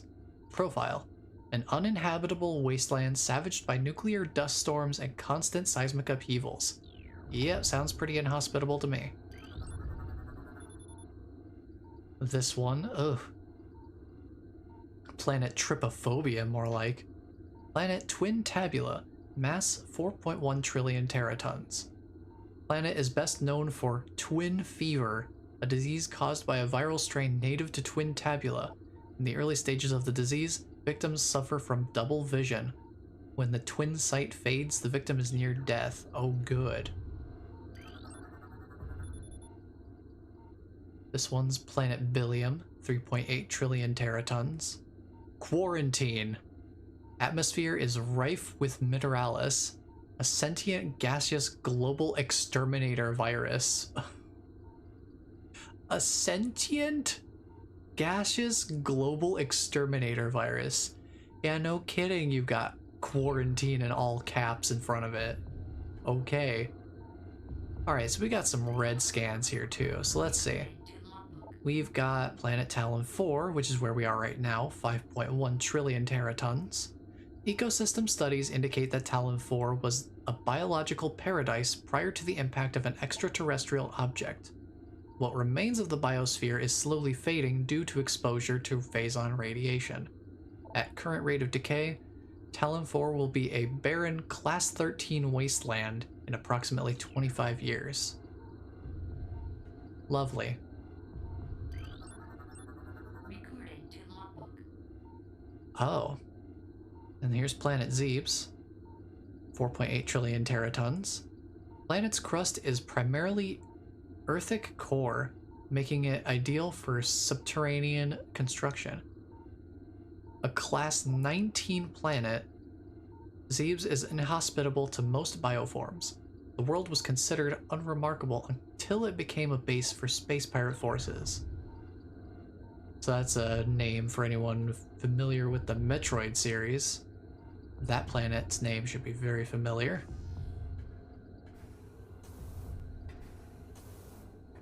Though its pronunciation is up to interpretation. Super missile. Doesn't that sound compelling? Let's grab it. What could make a missile better? A super missile. Now, the way that Metroid Prime handles the concept of the super missile is a little different from most Metroid games. So, super missiles in most Metroid games that I've played, at least, are considered to be a separate type of missile entirely with their own ammo pool. They're basically just a stronger missile than your standard missile. But in the Prime games, the super missile is basically just you take 5 missiles, combined it with the charge beam, and just fire it all at once. So you're basically taking 5 missiles and packing them into one explosive package, which is a different interpretation, but considering how this game controls, it makes sense that they would want to keep things somewhat simplified. You already have to switch between 4 different visors and 4 different beams. You don't want to also have to switch between 2 different missiles, especially once we've learned more about some of the other things that go along with the concept of the super missile. All holo technicians report to main observatory. Maintenance required on both holo modules. But speaking of super missile, let's see what Samus has to say about the super missile since we've got it.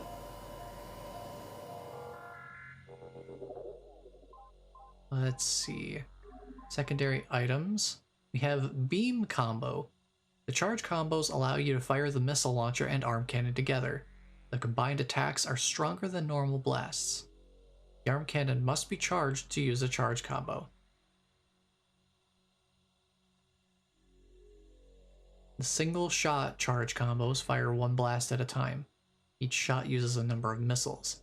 Sustained fire charge combos will fire as long as the missile supply lasts. So let's see. The super missile is the power charge combo, so power beam charge. Super missiles can destroy objects made of cordite, and then there are 3 other beam combos, one for each corresponding beam that we can unlock. So the wave beam and the 2 other beams that we'll find by the end of the game will each have a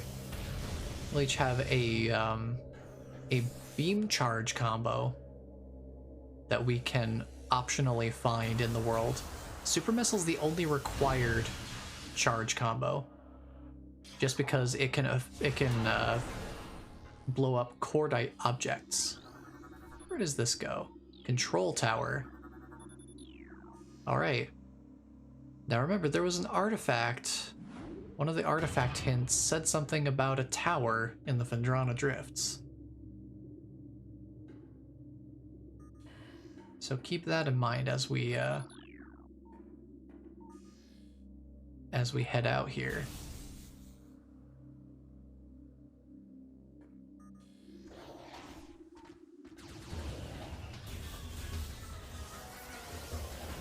we got some space pirates here, but nothing we can't handle.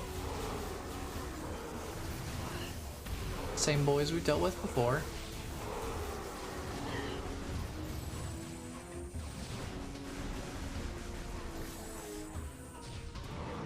Deal with them. Then, surprise, they've got jetpacks. We did very briefly saw these guys earlier, so we do have the scans for them. But this would be the first time that you'd be required to see them. These guys are a bit of a pain. And you definitely want to use charged wave beam shots on these guys, because your charged wave beam shots actually do somewhat home in on enemies. Something that is very handy for these very evasive enemies. Just watch out for their dive bombing. They'll dive bomb once they've taken enough damage.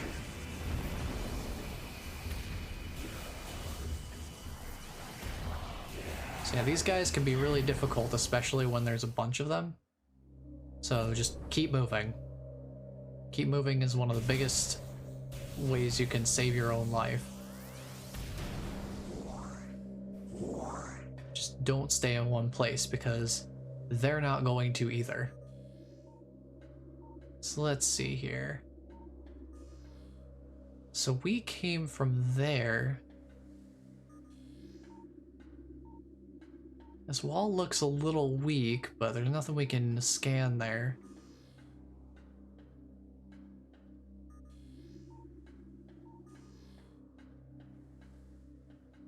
Nothing we can scan there either. Some of these walls look a little weak. But let's head in here and see what we can find.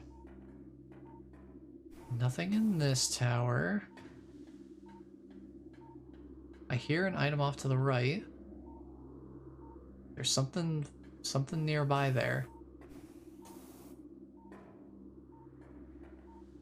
Interesting looking space pirate box there.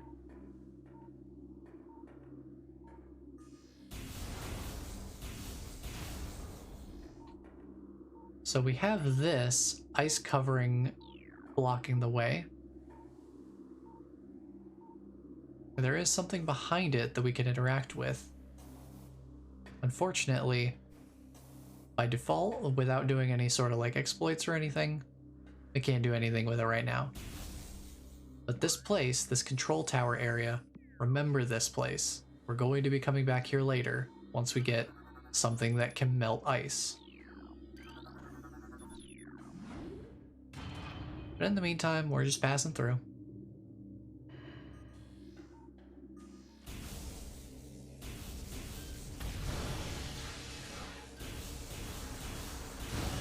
Let's deal with these guys real quick.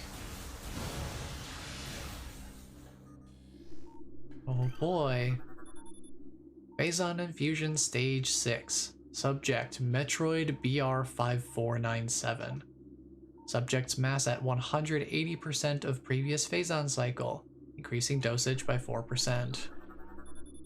Stasis tank B118, contaminated beyond acceptable safety standards. Removal squad requested. Boy oh boy, we found the Metroids. Internal organs of Metroid seem to be limited to nucleonic absorption cells and massive energy reservoirs. There they are, the thing the game is named after.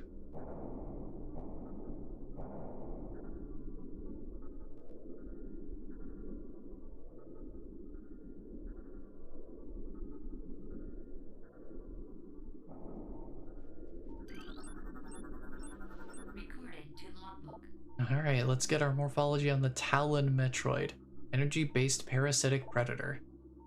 The effects of Phazon have turned these Metroids, a species of alpha predator native to SR388, into a unique subspecies found only on Talon 4.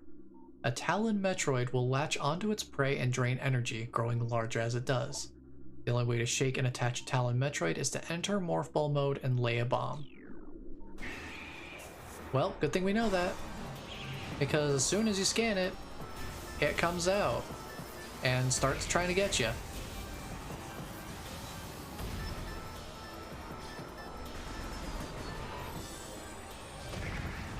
It's a good thing you don't need the ice beam to get rid of them.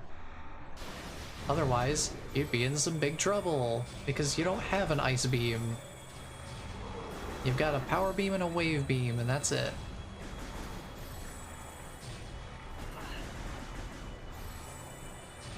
And this guy's a real wily one. There we go.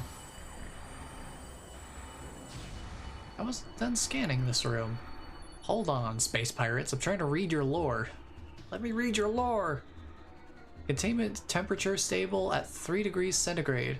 Environmental diagnostics satisfactory. Metroid brain scan results in. Studies show accelerated activity in parietal lobe during hunting cycles at temperatures above 10 degrees centigrade. Okay. The hooked mandibles of the Metroid penetrate the skin of its prey and siphon pure life force energy.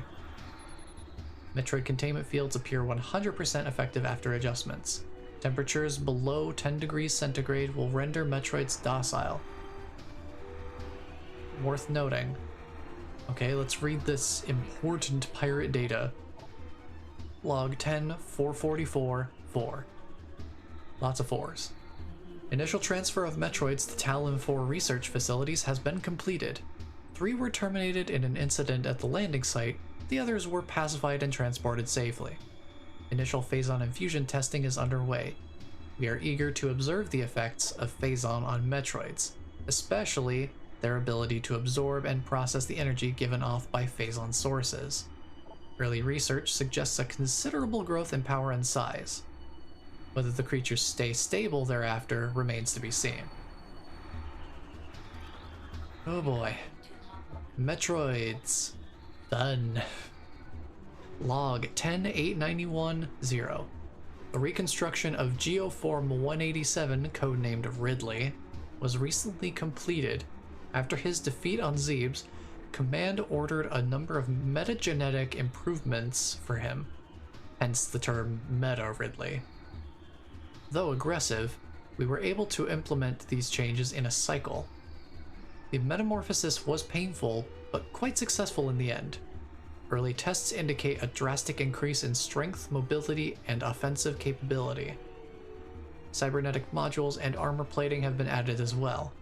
We believe our creation, now called Meta Ridley, will become the mainstay of our security force, a job he will certainly relish.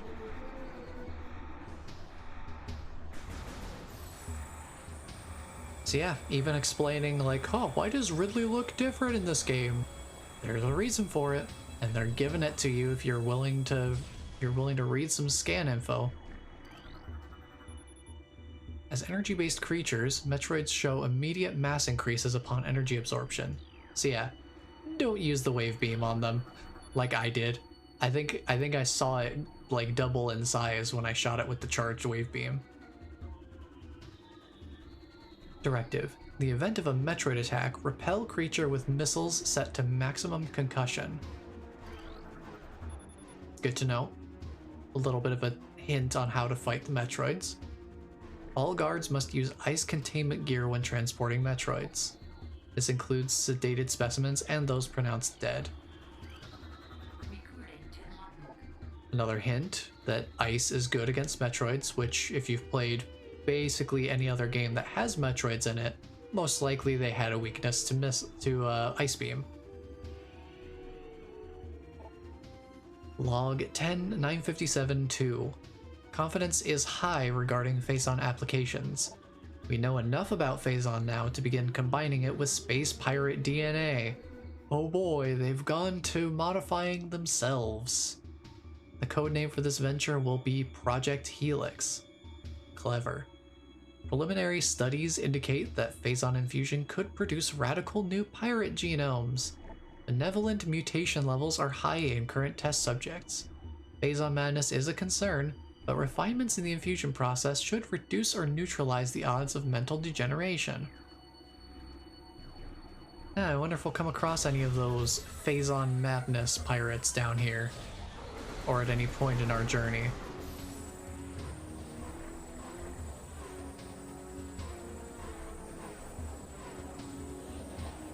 Keep an ear out for other space pirates. Oh, there's one.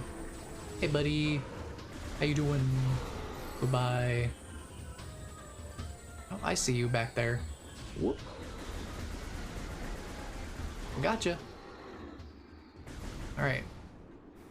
Space Pirates done and dusted. Let's do a little bit of careful morph balling here. Just keep it nice and easy.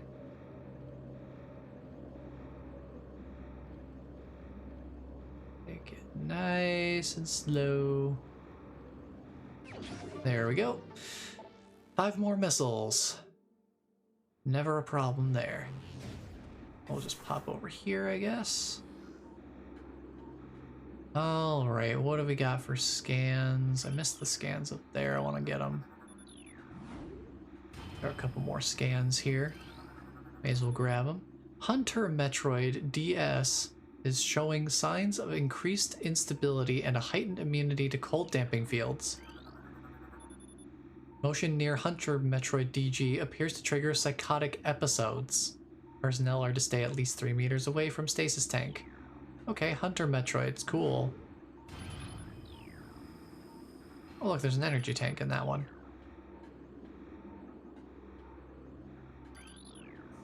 But how do we break in? Stasis tank CO12 is contaminated beyond acceptable safety standards. Empty stasis tank. Indicate extreme radioactive contamination. There's another Metroid in there. Alright, let's see what else have we got going on here. Well, they've hidden the door here. Incoming scan data. What do you mean? I'm like literally 2 rooms away. I'm getting there, game. Don't worry. I'm just taking the time to appreciate the lore. That's all I'm doing. I'm stopping and smelling the flowers along the way. Hope you don't mind. Quarantine specimen exhibits highly aggressive behavior. Its body structure, composed of phazon ore, appears nearly invulnerable. This has rendered our efforts to train and discipline subjects useless. Okay, so there's something around here that's just made of phazon ore. That's good. East Quarantine Cave has been secured. Specimen remains in the quarantine area. All experiments suspended pending pacification. Project Titan is suspended indefinitely. Security breaches resulting in massive casualties have occurred. Access is strictly prohibited until further notice. Oh, good. Recording to logbook. See if they elaborate any further on Project Titan. Log 11-427. Metroid Dissection continues to provide more questions than answers. Our research teams have isolated the energy conduits that run from the invasive twin mandibles to the energy core in the creature's quadripartite nucleus, but the manner in which a Metroid actually extracts the life force from its prey remains an utter mystery. The victim does not lose blood or any other vital fluids, and yet the Metroid extracts energy. Identifying this energy is our central problem. It takes no physical form, and yet without it, the victim dies. We will continue to research this matter, as the isolation of this life-giving essence could be the key to our ascendance. That's interesting too, that they're taking the time to address these things that are like, how do Metroids actually feed? Like, details that people have probably thought about but never really fully looked into and like figured out why or how they do what they do. So it's interesting that they dive into it with a more specific lens in this game. Log 11-556. Studies of Metroid biology continue, though with limited progress. It seems likely that we will be much more successful using the Metroids for our means rather than trying to reproduce their powers. If they could be adequately tamed, we would have no need of a proper understanding of their metabolism. A small force of disciplined Metroids could wipe out entire armies, and once we find a way to shield them from cold containment weapons, they will be invincible. Furthermore, if we could then harvest the energy they'd consumed, we would have a near limitless source of power at our disposal. All sounds like great things. Okay. So, real quick, I'm gonna try the super missile and see if that opens this up. Hey, would you look at that? It opens these containment tanks too. Good thing it didn't re-free the Metroid. I just want the energy tank. So there we go. Alright, so what are we looking at here? This tank holds the remains of Experiment 7526. Conversion of Elite Pirate unsuccessful. Yeah, that looks like it's not all in one piece anymore. At all. Yikes. See if I can get my missiles back. Cool beans. Alright. Down here. Oh, hi. We got ice beetles. Recording to logbook. Hello. Burrowing insect with an ice-reinforced carapace. Averse to heat. This member of the beetle family has adapted to life in the sub-zero temperatures in the Phendrana Drifts, growing a thick ice shell over its entire body. The ice is extremely resilient, providing the ice beetle with extra protection and augmented digging abilities. So basically, I don't really want to mess with it. Hey buddy, how's it going? I'm just gonna do that real quick. Give you a little bit of what for. Alright, what are we looking at in here? Oh, we got some, oh boy, we got some big bad boys doing big bad things with their big bad missiles. If they could take those big bad missiles away from me, that would be pretty cool. Alright, full health, awesome. Alright, we got some scans. Scan. Testing of thermal imaging software complete. Commence download to tactical visor prototype for field testing. Thermal imaging, you say? Central tank control circuit connection terminated. Okay, so there's some defensive shields around that item. And I think we want the item. Pretty sure we want the item. This unit supplies power to the containment force field at the bottom of the room. Okay, so we got some slopes over here. We got some ramps.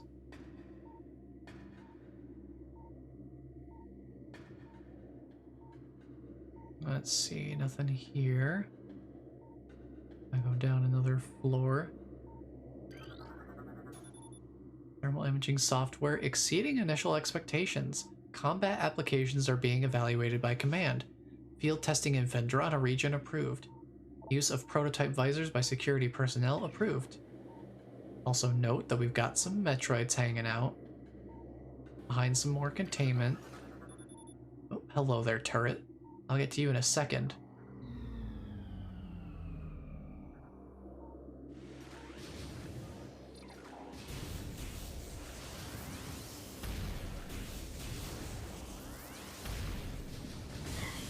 Ouch.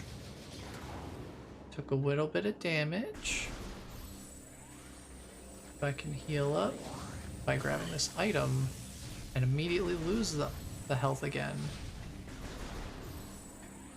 And then immediately regain the health from an item again. Perfect. Also, white door. We can't do anything with a white door yet. That comes later. Inform command that thermal vision tests will begin soon. Abnormal heat traces stand out against their surroundings when looking through the thermal imaging spectrum. That does sound useful. Thermal visor interfaces will be sent to quarantine area. These visors will be useful for any personnel involved in transport of the unstable test subject there. Quarantine area, huh? Something tells me we're going to be heading to that quarantine area pretty soon. And we're going to want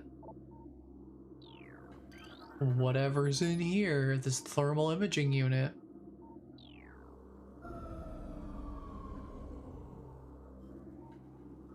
Because it will come in handy. Thermal visor. And hey, it's an item we can actually just straight up grab. We don't have to fight anything for it. So now we have our third visor. And now things get spooky. Because now it's dark. And so now all we've got to work off of is thermal imaging, which all of the security personnel have. So these guys can see in the dark totally fine. We, however, are not so lucky. Or at least we wouldn't be so lucky if we didn't just acquire the thermal visor. They definitely made the thermal visor a little spookier to work with. It used to be just like a color overlay, and it would basically just look like the normal game, but with different colors. But now it's got like a fuzziness and a slight latency and motion blur to it, which is perfect for its first usage here, considering that you're in the dark otherwise. So you're basically working with secondary vision. Alright, take care of that guy. And since we can't go through the white door at the bottom of the room, we gotta work our way back up to the top. Take care of these Metroids along the way. So once you see them grow like this, you gotta wait for them to finish growing before you can damage them again. And that is their classic dive. That means they're about to try and feed off of you. That's no bueno. Don't let them feed. Oh, can't go over there. Deal with this guy.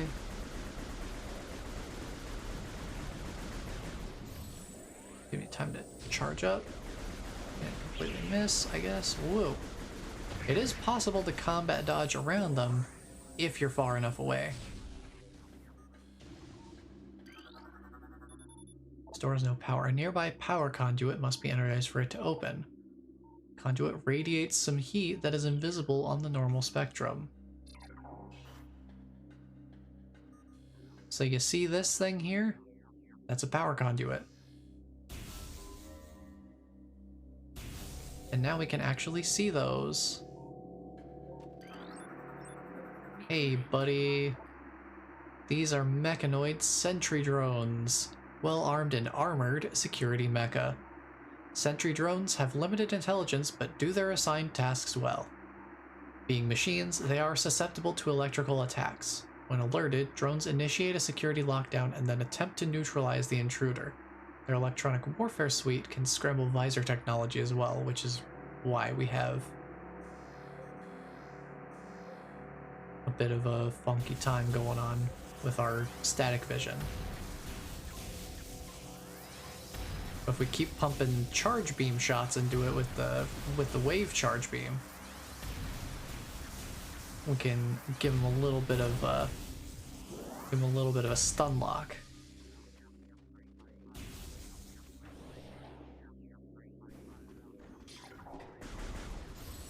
Hey buddy, how you doing? Get out of here.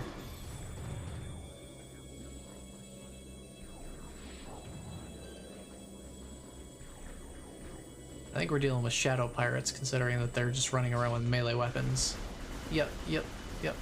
So shadow pirates, one thing you can do that's pretty simple is just don't get close to them. We also have this turret being a problem.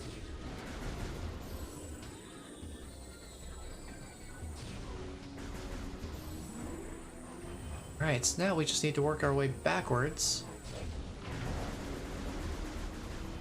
I don't want to go back down again. There go.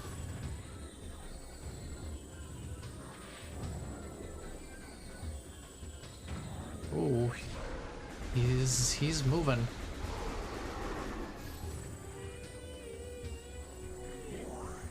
There we go, there's some health.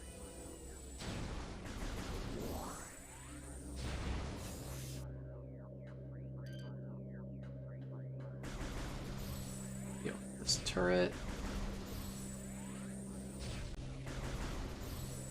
Okay, that deals with that. Alright. Some more health. Basically every door is a wave door anyway, so we may as well just assume that that's the case.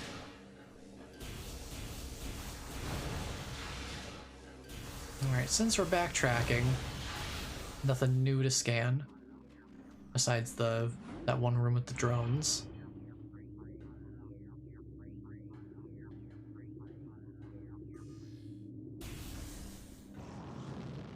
Heading outside, I'm just gonna ignore these guys. They're not worth the trouble. Just go past them. They're not worth the trouble. Still dark inside the facility though, so keep thermal visor handy. I wonder if the save room works. If the power's out like this. I'm gonna go find out.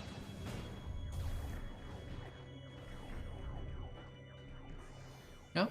Save room's still operational. Save room still has power. That works for me.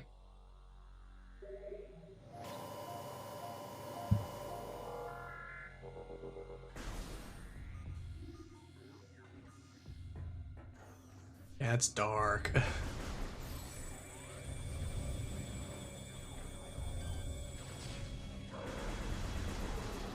Your best shot at being able to see what's going on at all is just...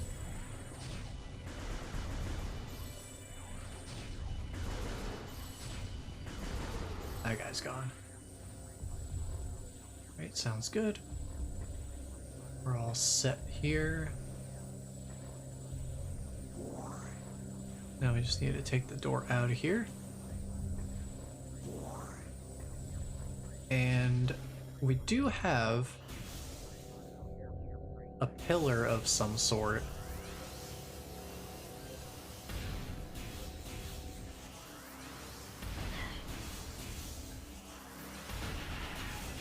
Since these guys are not organic,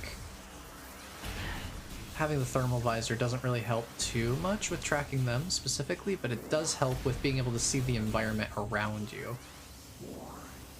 So it's like, do you want to be able to see them better or the environment around you better? Kind of an interesting dilemma. Whoop.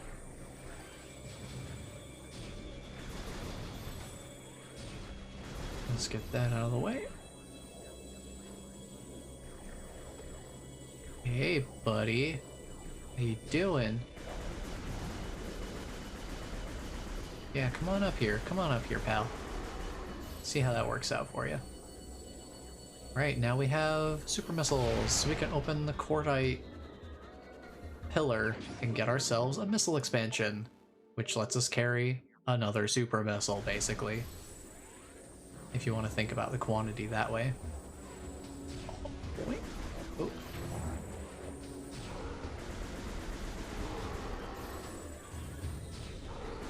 Deal with this guy. Alright, yeah. These guys aren't too bad as long as you can keep your distance. These guys are all the shadow pirates.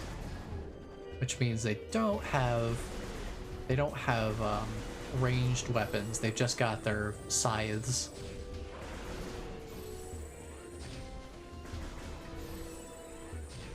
Unfortunately, space pirates are at least somewhat evasive. So unless you're using just standard spam shots from the power beam, you might run into some issues with actually hitting your targets. Because they might jump around in a way that actually can break your lock-on. Like, they can actually break out of your lock-on if you're not careful. So Keep an eye on them, they're wily ones. To be sure. I'd like my missiles back, that'd be great. They just do not want to give me my missiles, I guess. That's fine.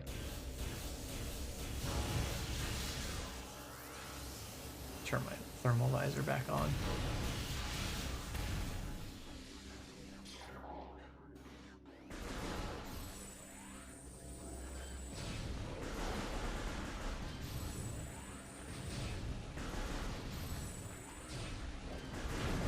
Out of the way, please.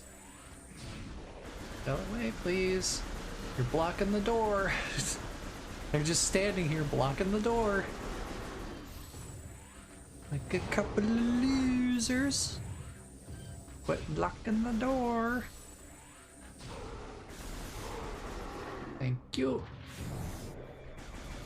I see you all the way across the room. Can I hit you? Like, yeah, I can. I need to deal with this guy.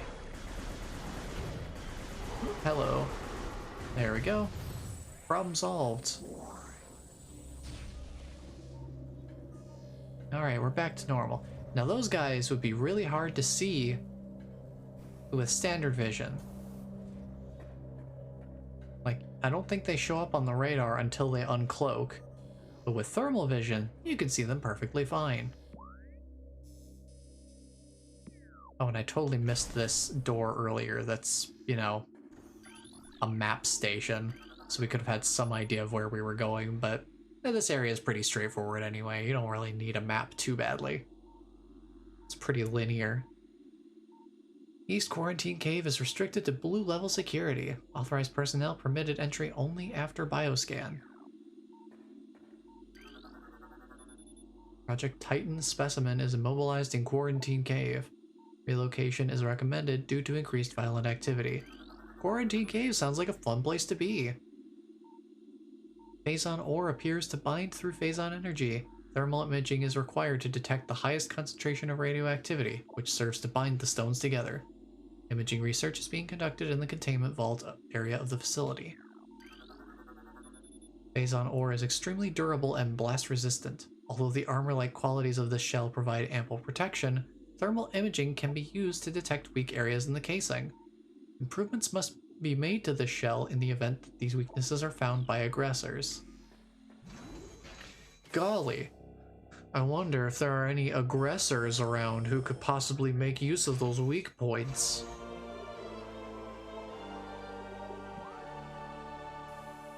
Well, there you go. There's the map of this area. The only place we haven't been is this big quarantine cave-looking area. Basically the only kind of map area that we haven't seen.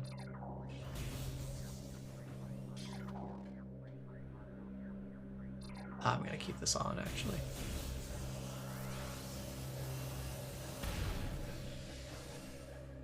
Alright, I think we're good.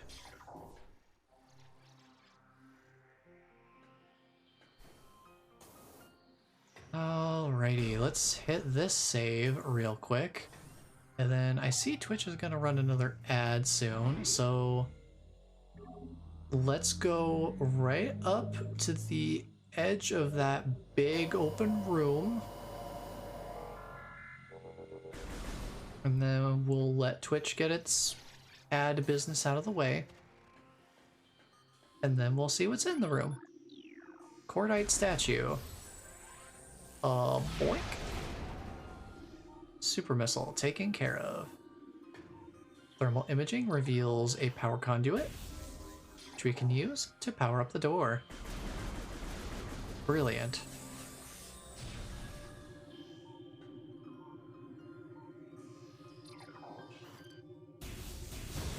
Excuse me. Pardon me. Now I know there is a speedrun tactic in this upcoming big open room that would let you skip a boss fight entirely, because you can avoid the trigger that kind of sticks you in the boss fight.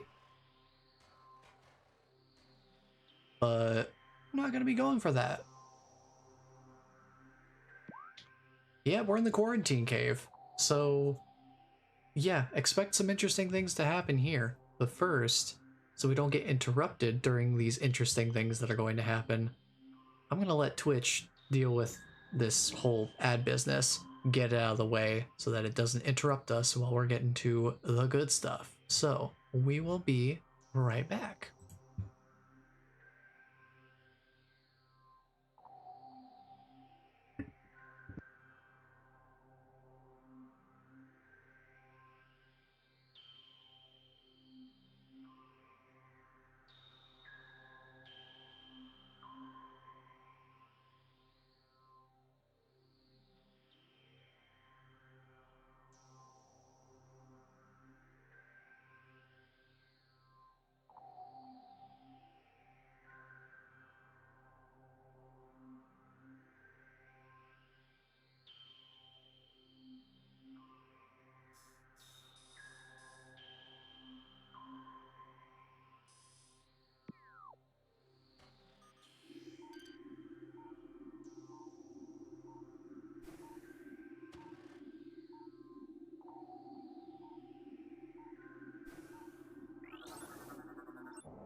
Would help if I unmuted my mic. Welcome back to the quarantine cave with floating rocks. Lots of floating rocks.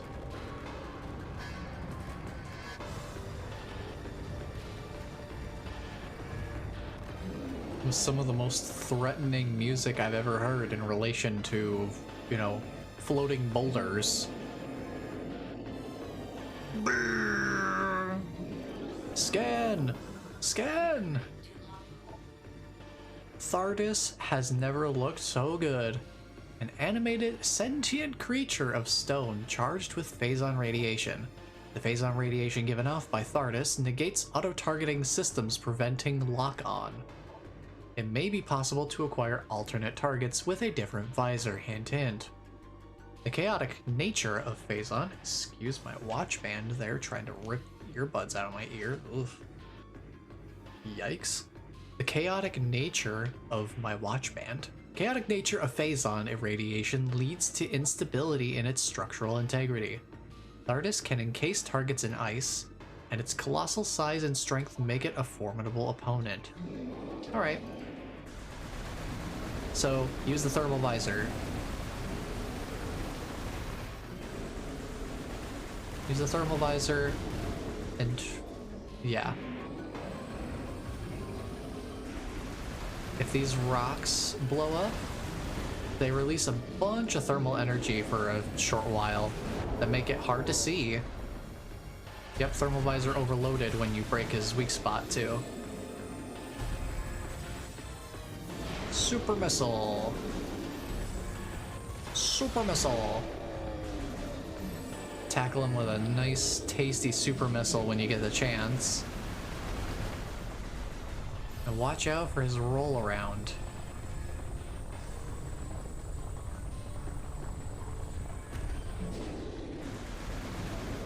If you like, you can try using the boost ball to get around while he's rolling like that.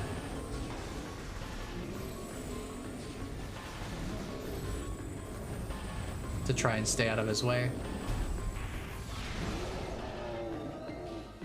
I prefer to just kind of keep my distance. As much as I can, obviously. He's not super predictable with his movement. He can just kind of roll around wherever he wants to. Alright, thermal visor overloaded. Yeah, as long as you're dealing pretty concentrated damage to his weak spots, it's not too bad.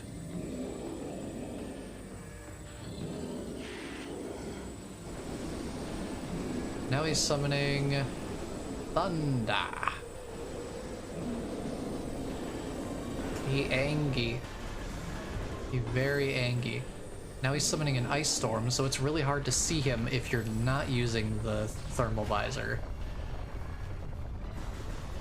Which, for me, doesn't change my tactics at all, because I'm always using the thermal visor. It does put a damper on using the boost ball to get around, though, because if you're not in your suit, if you're in the morph ball mode, you're always in your standard vision. Can't use thermal visor while you're in morph ball mode. So basically, use the boost ball to get out of the way. The game will tell you as much. It's mainly that his initial approach you gotta worry about. Because he will come directly for you on his initial approach. But after that, not a problem.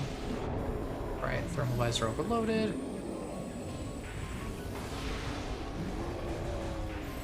I've got a lot of missiles from picking up missile expansions, so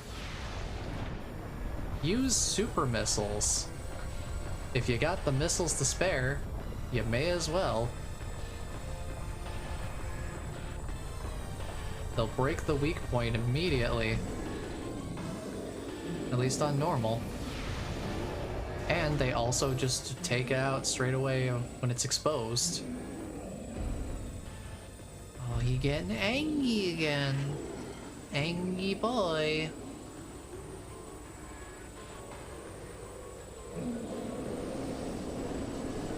So yeah, just don't be close to him.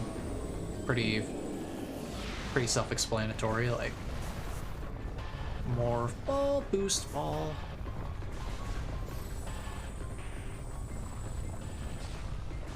You could try to get some pot shots in on him while he's rolling around if you get the chance.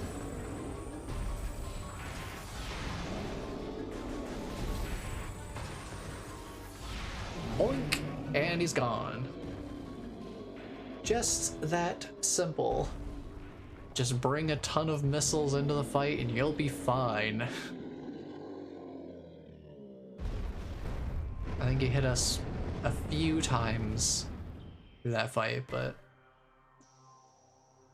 I love it. Just like a random rock just comes in and kind of chips her on the shoulder. Oh, but what's that? It's Spider Ball. Spider Ball. Heck yeah, Spider Ball. My earbud completely came out. Hold on. Try to get the earbud back in there. There we go.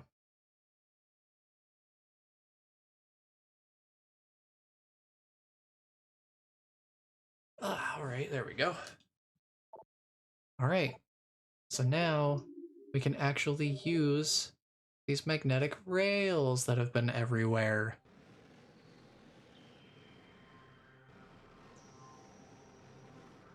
So let's think about where we want to go. There's like a secret thing. There's like a little extra area there. So let's take a look above us. Where is that in relation to us? Like right up there? We need a grapple beam for that. So let's see, the way we want to go is that way. Oops. So we just want to pop our way up here and just kind of move on over. Spider Ball looks nice. Spider Ball looks real nice. Alrighty. More missiles, thank you.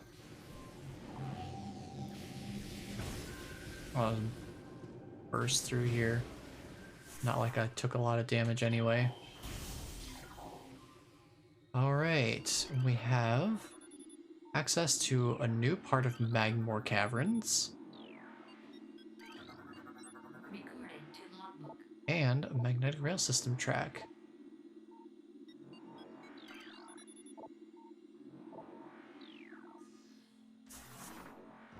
So now we can actually get a proper research scan, but there's a white door up here, so nothing we can do right now. So let's head to Magmore Caverns. Surely this is where we're meant to be.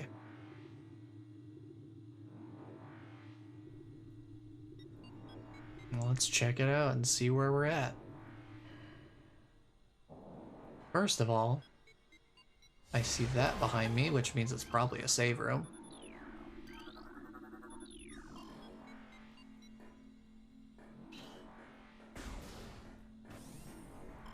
Yep.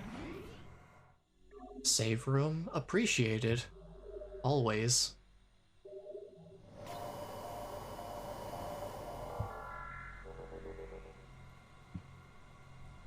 Alright, let's see what we've got moving on.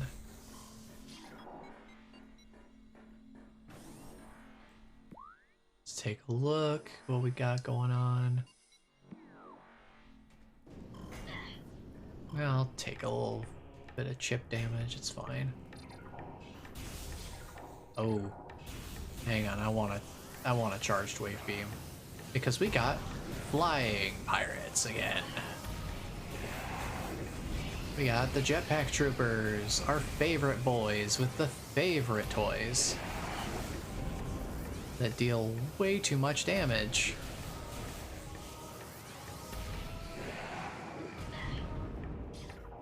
Just that one encounter is like a whole energy tank gone, and they didn't refund any of it. It's real pain. Over here we've got unstable Bendesium debris, which means we can't deal with it yet. Alright, we got ourselves a bit of a puzzle room here. 3 nearby power conduits have to be energized for this to open. Conduits radiate some heat that is invisible in the normal spectrum. So, we gotta hunt around for some conduits. There's one. There's one. And there's one. 3 conduits, all at these nice little openings. There's little sluice gates.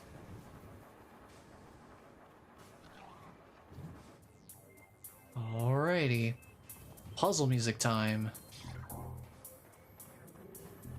So now, we need to pop in... Where was it? Here. This machine is now operating in full capacity. Access to West Channel door granted. Of course, there's also these guys. Make sure you deal with them. They're gonna make things harder for you later if you don't do it now. Make sure you deal with them.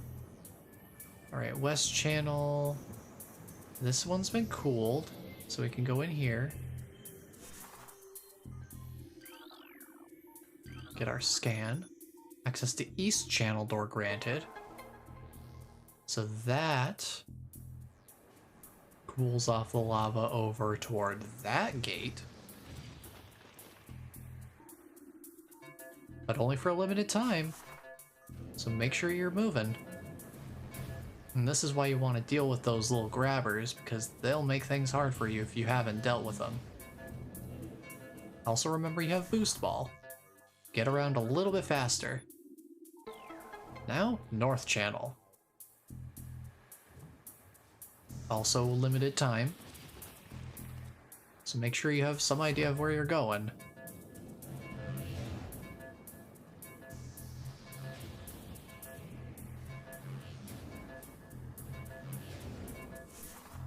And an energy tank will be yours.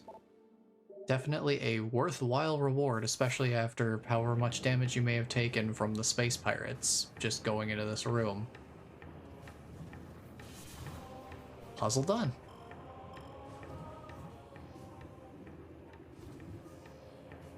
Alright, so there's only 2 other doors out of this room. One leads to the Bendesium that we can't do anything about, and the other one takes us to this fun little fellow. Recorded to logbook. A puddle spore, a sentient floating lava mollusk protected by an impenetrable shell. A puddle spore opens when approached, attempting to intimidate with its size. When opened, direct fire to its mantle causes it to flip into a defensive position. If it can slam shut, it ejects a spread of harmful energy globules. So, like that. So basically, as soon as it opens its mouth, you just want to kind of give it a little bit of a peck in the mantle. Also, burrowers. Always fun. At least they're giving me my missiles back. I used a lot of those during the Thardus fight, but we can always replenish. So let's see, this room is one we're definitely going to have to come back to, because if you look on the little mini-map in the upper right, there's a white door all the way at the top. All the way at the top of the room. And we can't even get up there yet, let alone open that door. So we're definitely going to need to come back to this room later.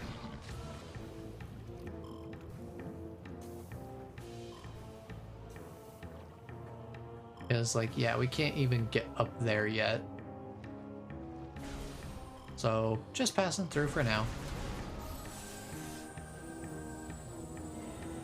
Hey, buddy. So, yeah, about you living there. Sorry, buddy. You're getting squooshed. I need to get across here. I see this wave beam door. Alright, another room with a grapple beam. Let's knock this down. This room actually connects to a room that we've been to before. A Twin Fires tunnel. Now this won't seem immediately familiar. Let me deal with this guy real quick. Excuse me, sir. I need to get rid of this. Blow this up. Grab the multitude of missiles that have been dropped for me because I had only like half of my reserves. Now we're totally filled up again. Up through here. So this is the Twin Fires tunnel. We'll deal with this. Just hide around the corner, can't blow fire on me, and squoosh. Problem solved. Okay, so this room. This might look familiar. It's basically the opposite side of a room we were at before, where it's like, oh, look, spider ball track. If only we could do something about that. Now we can.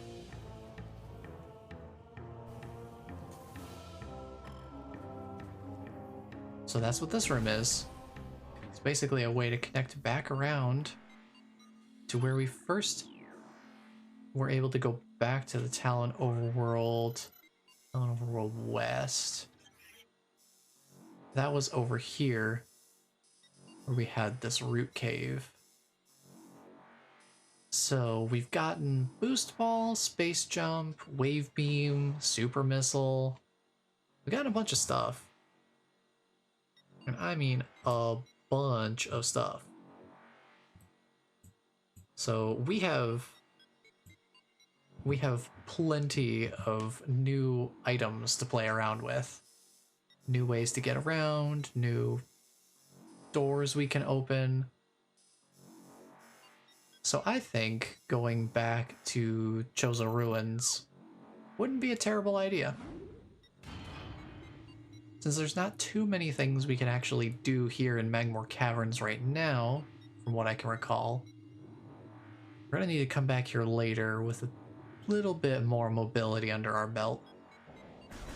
So for now, I think a return trip to Chozo Ruins is a good idea. Or at least toward that direction. Actually, let me double check.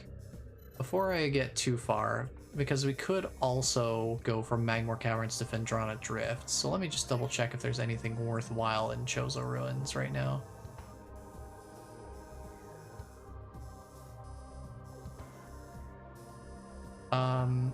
There is the Ruined Shrine.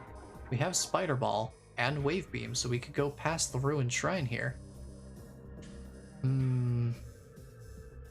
Looking at this little slope here, though, I'm not sure we can actually do what we need to do in this room.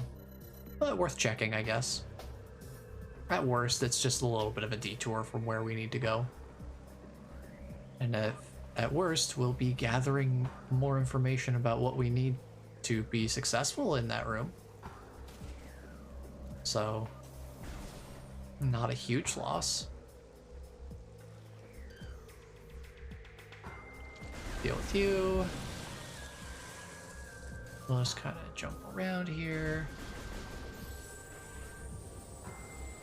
Alright, we need to go this way. I'm trying to think if there's anything else that we need to, that we could do things with, like super missile.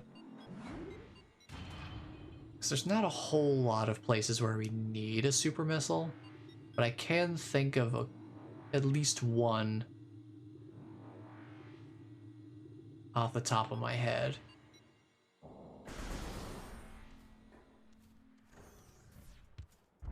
But it's in Phendrana, which is kind of why I was thinking, do we want to go to Chozo Ruins or Phendrana first? We'll head over here. We'll go see what's in this room.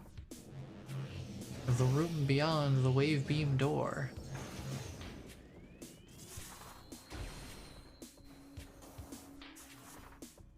Alright, we need to go up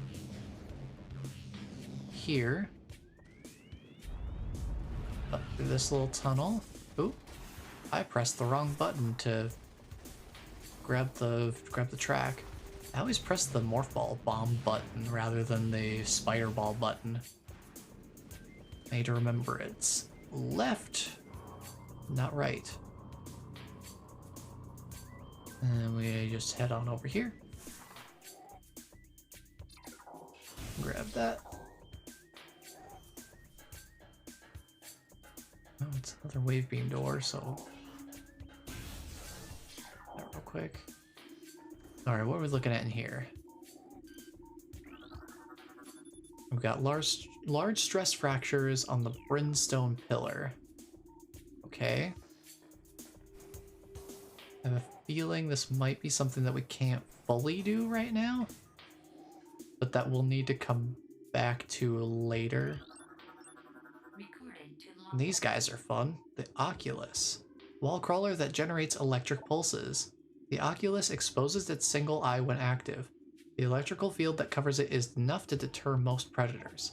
If the Oculus detects anything capable of presenting a real threat, it retracts into its impenetrable shell.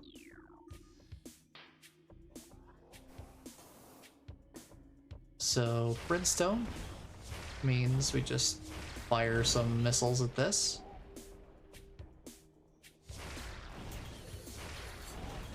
It's a good thing to have a lot of missiles for, by the way.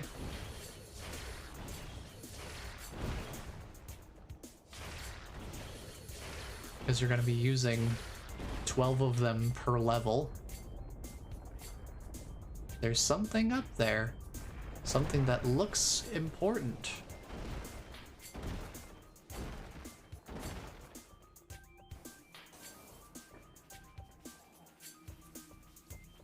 But remember, these guys are going to be coming out once you're done. And these guys are a little different from the puffers we see in the Magmor Caverns. These are plated puffers. They have reinforced epidermis. Phazon exposure has created a mutant strain of puffers on Talon 4. They have developed plated skin, making them harder to burst. Concussive weapons can still do the job, however. The gas within the plated puffer is just as deadly as that within their cousins. So basically, these can only be destroyed with missiles. So keep that in mind. Now the trick with these is you want to try to shoot the side of the pillar that's not currently occupied by the Oculus. So you basically want to make sure they're not directly where you're shooting. Or not about to be where you're directly shooting.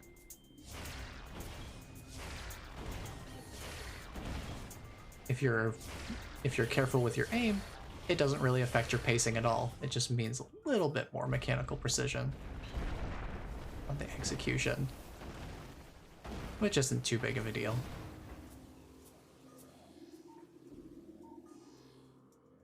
Whatever that item is, it's right above us, not too far away. Worst thing that happens if these guys get in the way is just that your missile gets bounced away. Funny thing that when they're scanned, it says if anything comes across, if they spot anything that is a real threat to them, they retract into their shell. The fact that the missiles just bounce off and they don't retract into their shell at all, they know that the missiles aren't gonna do anything to them. So that's pretty fun. Alright. I'll just take it slow so I don't have to grab quite as many missiles later. And that's just to bring these platforms a little lower so you can actually jump up to them. Because normally you wouldn't be able to jump up to these. And here we are. We have Wave Buster. This is the optional Wave Beam charge combo.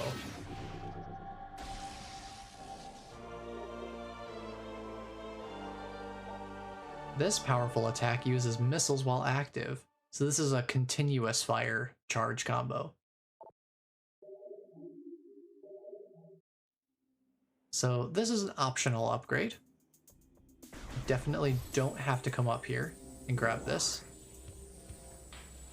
I didn't remember that this was up here, so that was a pleasant little surprise. But we will need to come back here later once we have a different upgrade to be able to deal with that last little blue room. But nothing we can do about it right now. So I suppose there's not too much else we could do here. We do have some spider ball tracks we can go on. We could do some item scavenging around the Choza ruins, I suppose. Yeah, health is great and all, but missiles. Missiles, though. That's what I'm talking about. There's all the missiles I needed. Nice thing about the scarabs, they drop plenty of items because each individual scarab has a chance of dropping an item. So that pans out pretty well. Let's see. Nothing over there that needs my attention. So we want to go to the ruined fountain area. So we want to head up here, which we can do a little more quickly now that we have space jump. Just a little bit of a shortcut, nothing too humongous of a difference. But enough to be a nice little extra convenience. But if you look at the ceiling there, we got ourselves got a bit of a spider ball track up there we can cling on to.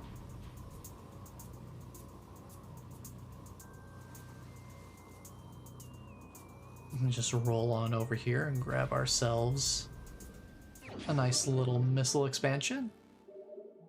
Totally free and easy, no problem at all. Now that we have space jump, we can just ignore that having to go around the entire room to get to that platform side of things. Now this room is going to be important later. Not just yet, but if you remember, one of our artifact hints did mention a room like this. So we will need to We'll need to come back to this room later for important reasons. But for now, I want to head toward the gathering hall. So we've got some more items to grab here. Head up here. Space jump coming in handy because you can just hop up here. Get the drop on these guys. We can jump onto these. We can finally get enough height to get up here. I believe this said it was... Yep, okay. Missile expansion acquired. So we've got 95 missiles now. Pretty handy. I don't think there was anything else to grab over here. Well, maybe there is. I think the dynamo actually had something to do with the spider ball, so let me head over this way real quick. Deal with all of y'all real quick. No problems here.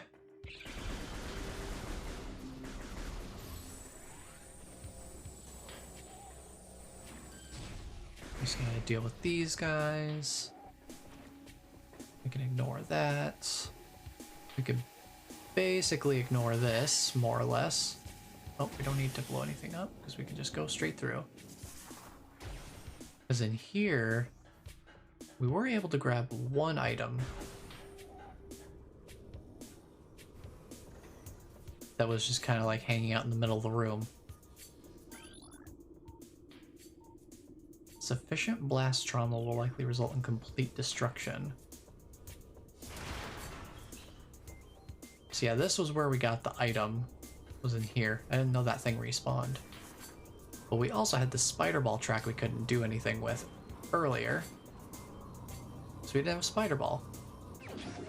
There's another missile expansion up here. So now we are officially in the triple digits for missile capacity. We can hold 100 missiles at a time. Pretty decent. That's 20 super missiles that we can just have on hand at any given moment. I'll just take those guys out quickly. Kill some of these guys. They're not gonna give me any items, but that's fine, because that's what boxes are for. They've decided to give me only missiles. That's okay.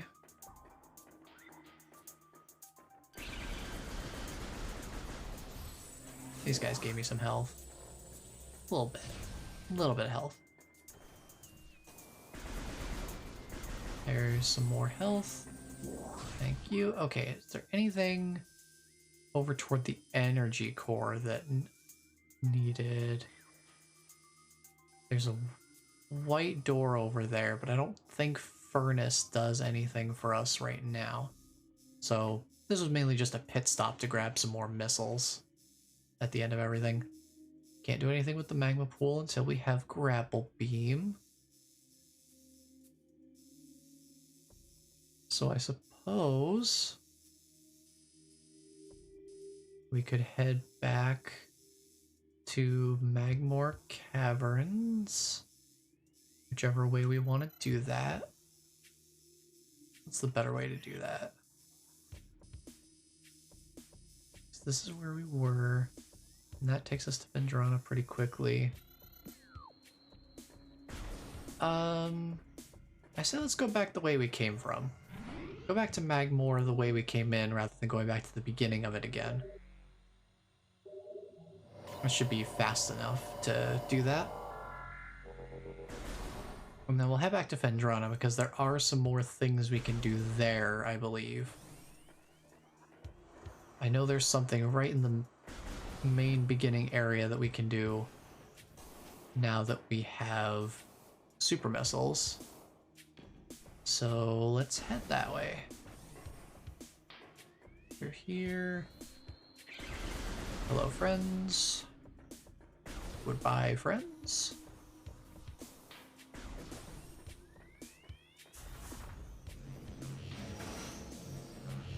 Just power through here.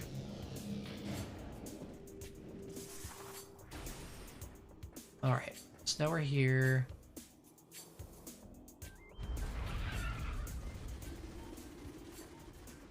Oh yeah, I forgot there's like another sound there. This tree seems weakened due to cellular decomposition here. Let me deal with this guy real quick.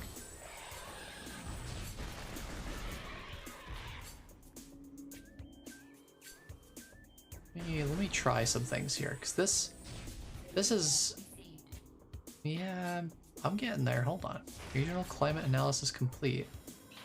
Abnormally low temperature at ruins site. Oh! Okay. You're telling me to go that way. Never mind then.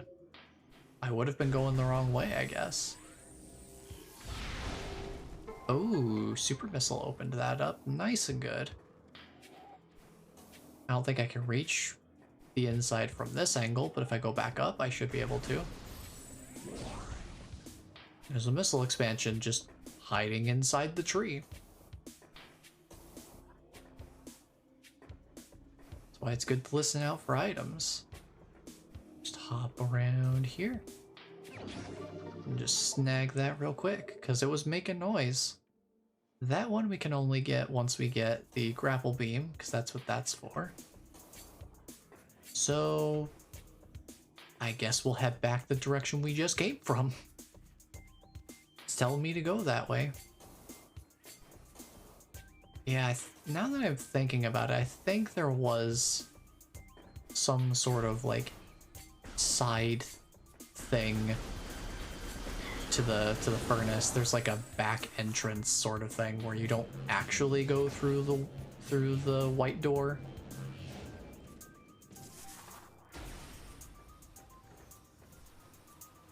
But you kind of like go, you circumnavigate it.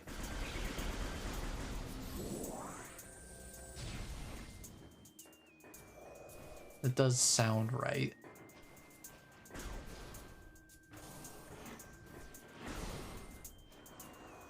So let's head that way, since that seems to be the direction we need to go anyway. Head back up here. And head that direction. And just go around the shriek bats there, no problem.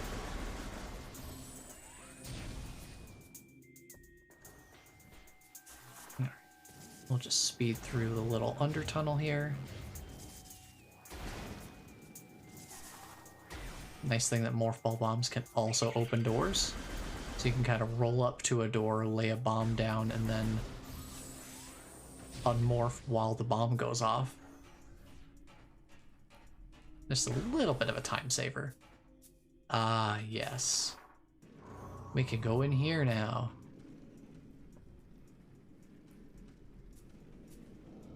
With the disappearing blocks that don't make sounds when they disappear like they used to in the old game.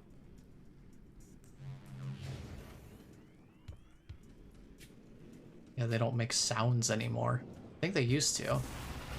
Well, ice beetles. Are these ice beetles? Oh no, they're just regular beetles.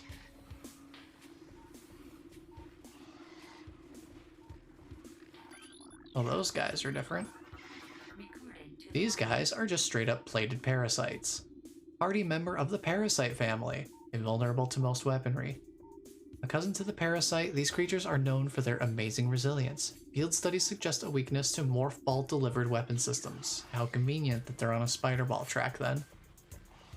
Also, lore! Lore! What is this otherworldly pestilence that infests the land, seeking out life in its blind need for corruption? And where did the meteor that brought it originate? Was it crafted by alien hands? Or is it a roving chunk of a planet that suffered a violent end? Our minds quail in horror at the thought that long ago, in some corner of the universe as yet unseen by our eyes, an entire planet was perhaps once coated with this great poison. Whatever cataclysm may have ruptured that doomed place must have been mighty indeed. And if other meteors from it spread through space, bearing this evil to the far corners of the universe, we hold fast to the hope that this is not so, that the only surviving remnants of this evil are here on Talon 4. Then, at least, there is hope for its eradication. And that also, not so subtly, points you to a nice little morph ball tunnel that they're like, oh, you should probably go this way. As we work our way around to a completely different room, Crossway Access West. Totally different area entirely.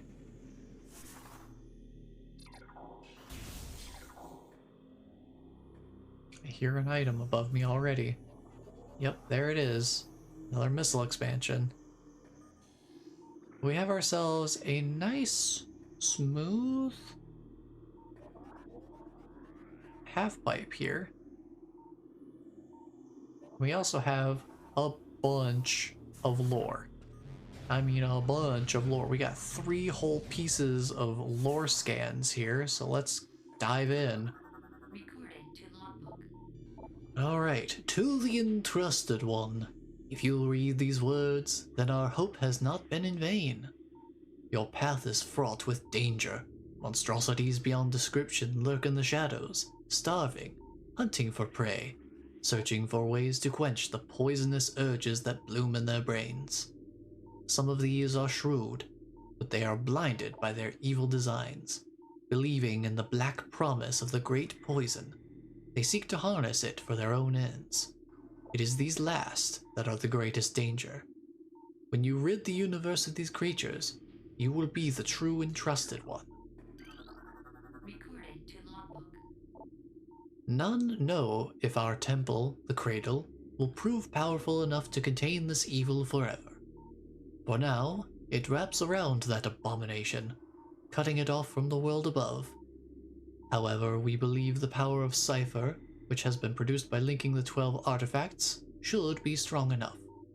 The fate of this world is now left to the one who will collect all the artifacts in the future. The time when the entrusted one knows is approaching. Recorded to logbook. Many Chozo are gifted with the distant sight, and even more begin to learn it as our harmonization with the universe becomes more and more complete. We peer forward, seeing prophecy in the ripples of the water, hearing rumors of coming days on the breath of the wind. Though we celebrate the distant sight, many of these visions are dark. The worst of the prophecies, and the most common, tells of the coming of the worm. Born from parasites, nurtured in a poisoned womb, the worm grows, devouring from within, until the world begins to rot. Not all prophecies come to pass, of course. We cannot help but fear this dark portent.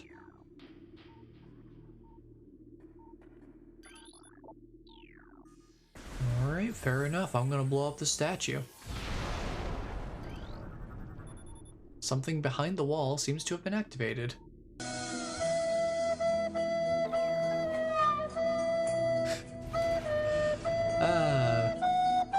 It's been a while. Well, that activated one set of spider ball track. We still need another. I don't see any other spots here. I see that.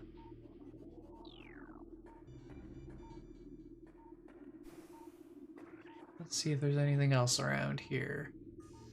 Well, we got this, which leads to another room.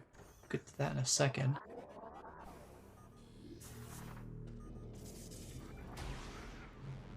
Let me see if it's possible that we can get enough height to reach this. Hey, there you go. Use a morph ball bomb to jump up here. And then we get to power up the bomb slot, which opens up another spider ball track to that bomb slot. We can get some serious verticality out of these half pipes.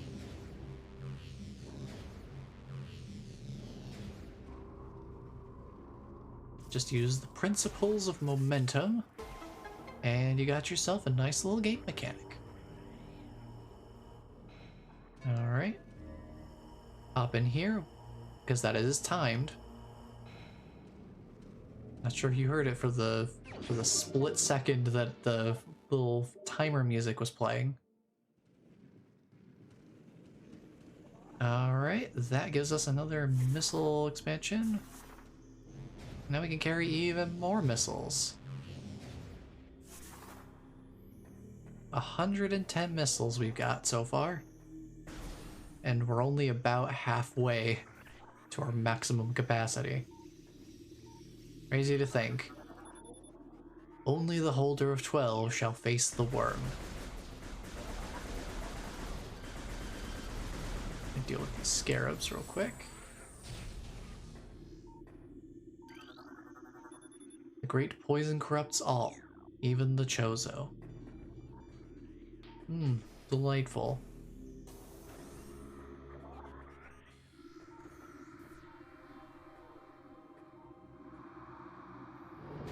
Well, this place got ominous, didn't it? That's some new music, isn't it? What do you suppose that music could be? Energy ball. Ooh, what do we got here? We have an aberration. Chozo Ghost. Spectral entity. Bioelectric field invulnerable to natural energies. As these entities phase in and out of existence, the only way to track them accurately is with X-ray scanning, which we do not have. This partially phased nature makes them invulnerable to natural energy types, such as fire, ice, and electricity. So basically, only the power beam is gonna do anything to them. Their aggressive and erratic behavior is most likely due to the corrupting effects of Phazon in the Talon 4 environment. They appear to be drawn to Chozo religious sites, where they wreak havoc upon anything that dares enter the area, including us. So, yeah, they'll just disappear and then reappear whenever they want to. I suppose it wouldn't be impossible to hit them while they're invisible.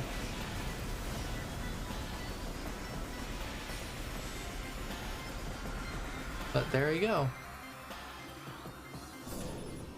Identified as statue of a Chozo elder.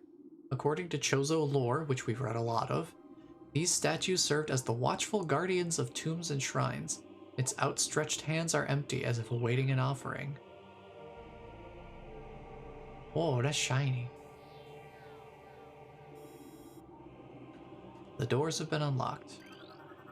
Alright, well, let's read these from around the room in order.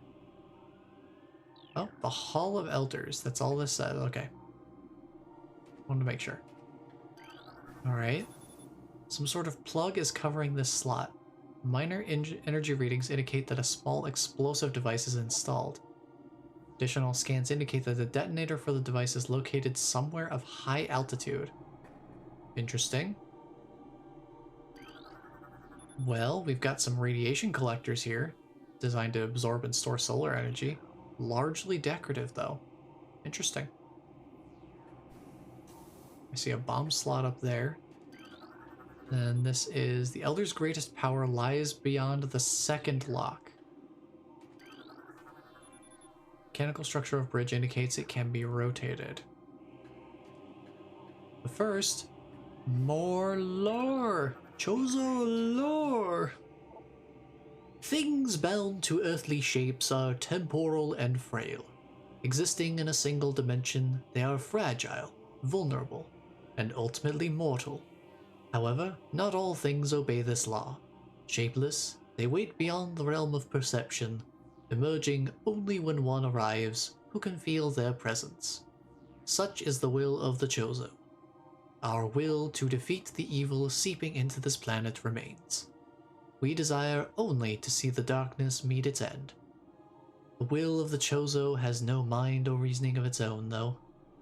This will be the entrusted one's trial. So we just morph ball in here. And it's bowling night, everybody.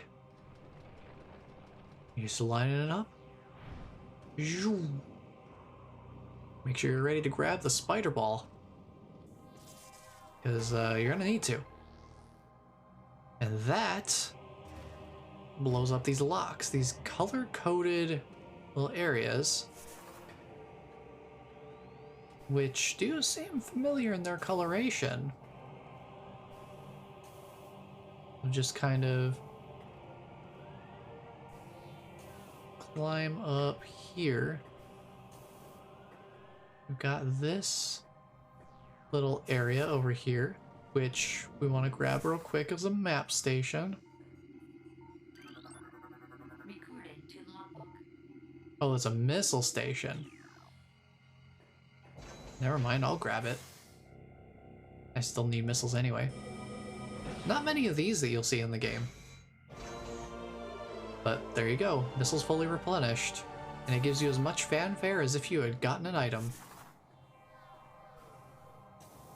Okay, so we need to go up here. We have this safety shield. And we have these. The field covering this slot is comprised of an erratic energy wavelength. This one is comprised of cold, or affected by cold, and this one is affected by heat. So, what we need to do is take our lovely wave beam here and just shoot the purple slot, and it powers up. Just like that. Easy as that. That will change the routing of this little turnable section here. And a new path has been opened. So we just perch ourselves up here and go bowling again. But this time, since we've changed the path, we'll go somewhere different. We pop up over here. And it changes back to normal. And you can choose another one of the bomb slots if you so desire. But now we're up behind the safety area. Since the other two doors are white doors, we can't do anything with them yet. But while we're up here, we can take the safety shield offline. So now we can just jump up here without having to use the bowling access.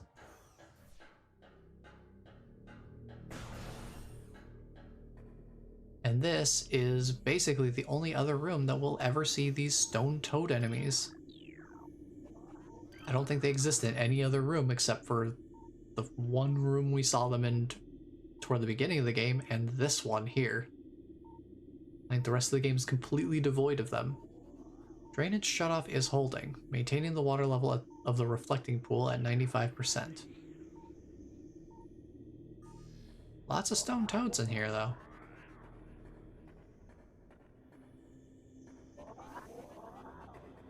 Ooh. Get a little excited when we're around. So let's see.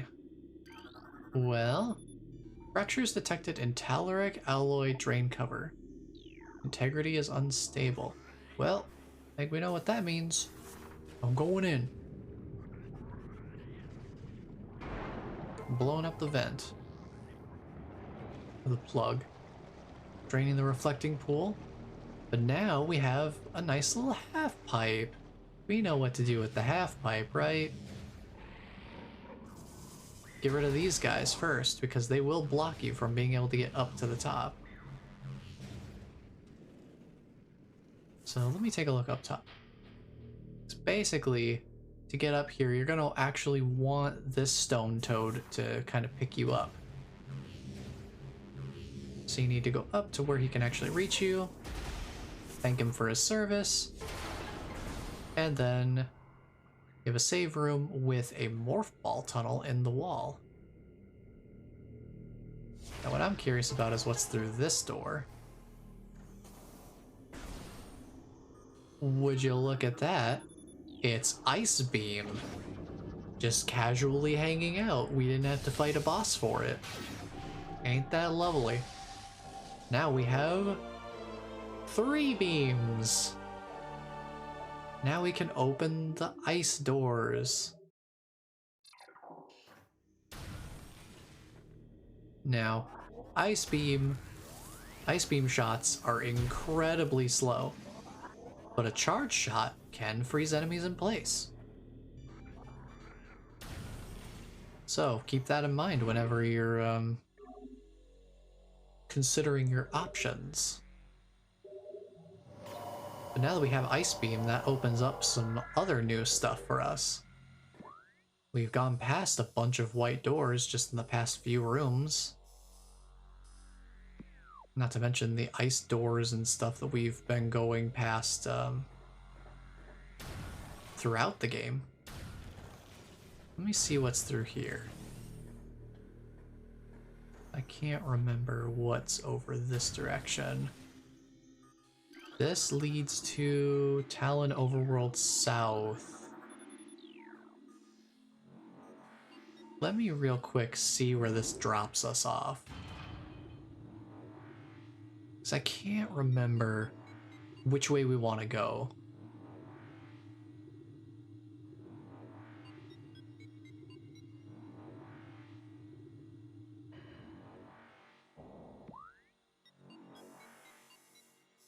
Yeah, I basically don't see where we are in relation to anything.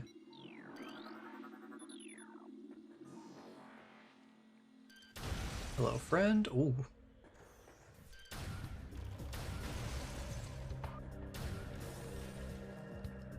Give me a second. So yeah, I froze it.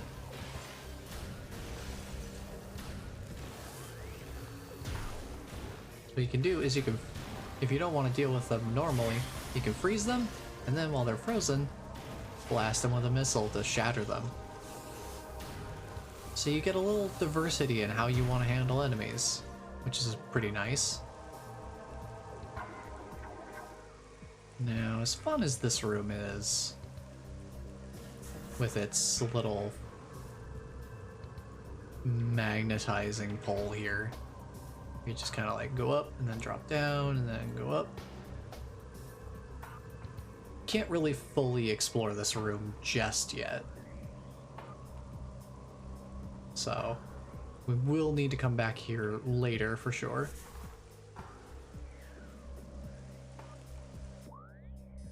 Because there's a door down at the bottom of the left. There's also a door tucked away over to the right that we can't quite reach. And that's by design. There's something that we need first. What do we got here? Rampant weakness of Fendesium. Okay, we can't do anything there. So down to the bottom we go. Now, this is only part of the room. We have to actually go down here, and we can see that the gate lock is engaged and the controls are on the other side. We have a spinner device that we can't reach. So, nothing we can do over here right now. But, hang on. Isn't it a bit strange? There are rain droplets making impact mid-air like that. Certainly that's not normal. And as it turns out, it's not.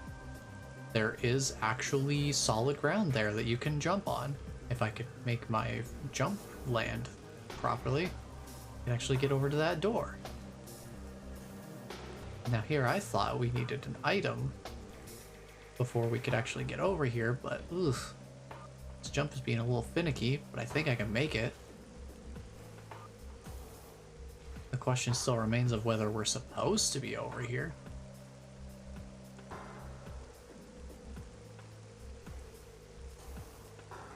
There we go. Well, considering it's just the missile expansion in here, I think we're supposed to be here. At some point, anyway.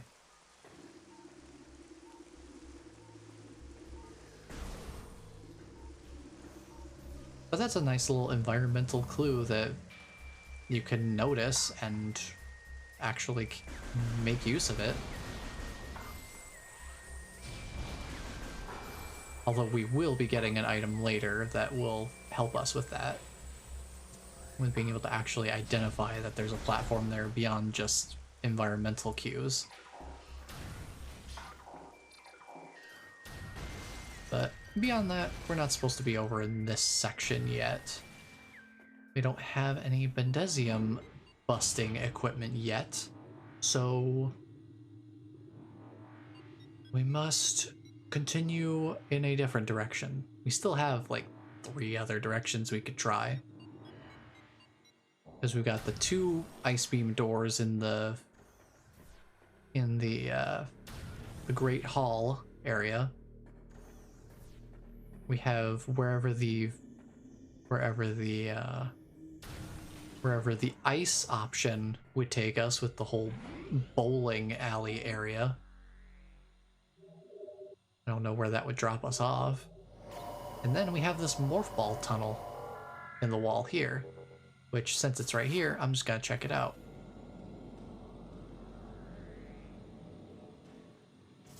Where does this lead to? Oh, another elevator. This one leads to Talon Overworld East. Let's see where this one goes. Oh boy, connecting elevators.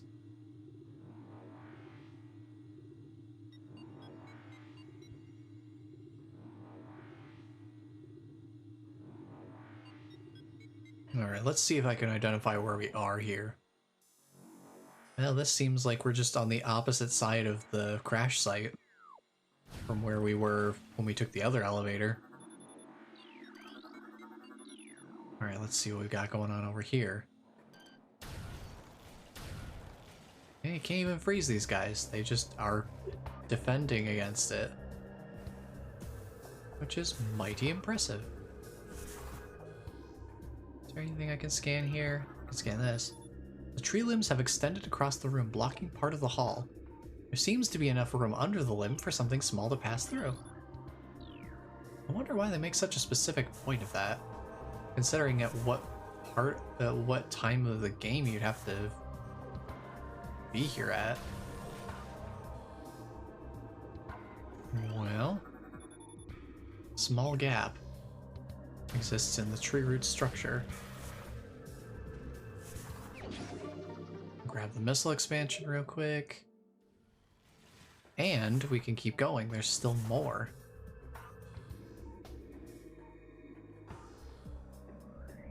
Oh, this leads to the other side of a different part of the frigate crash site.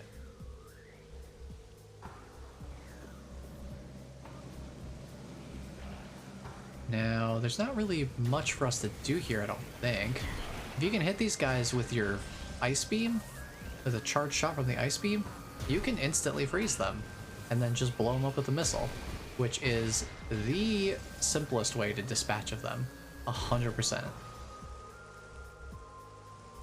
Now, since we have the ice beam, we could go to the crash site, but I don't think we're supposed to yet, are we?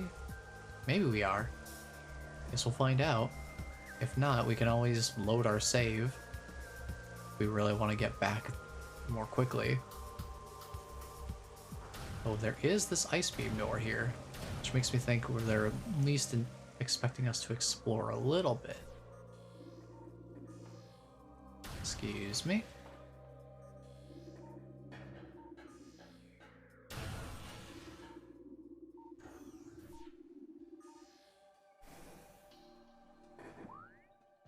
Main ventilation shaft C, here we go.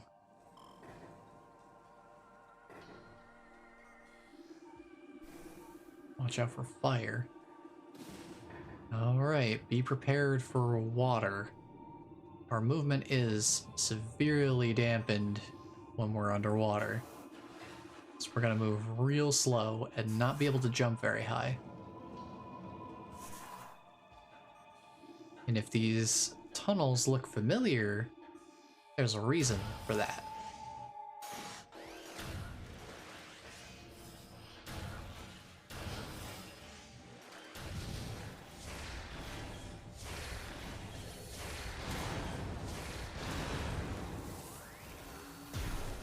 This is a place that we have kind of been before. Store has no power. A nearby power conduit. Okay. Power conduit. Power it up.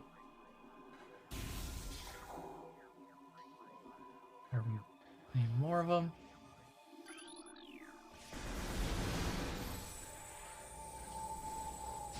No, I think we're all good. Okay. Let's keep on moving. So yeah, we have kind of been here before. These guys new? They are new. Oh no, they're talon crabs. Hard-shelled swarm life form. Once harvested for food, exposure to Phazon has seen this practice diminish.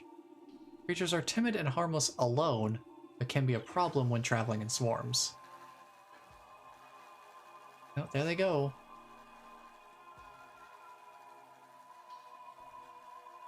Just heading up through the ceiling, I guess.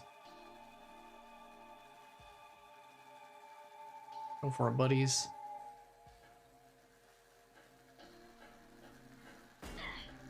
That's fine, I didn't take any damage anyway. Alright, let's open this door. At least get it ready to open.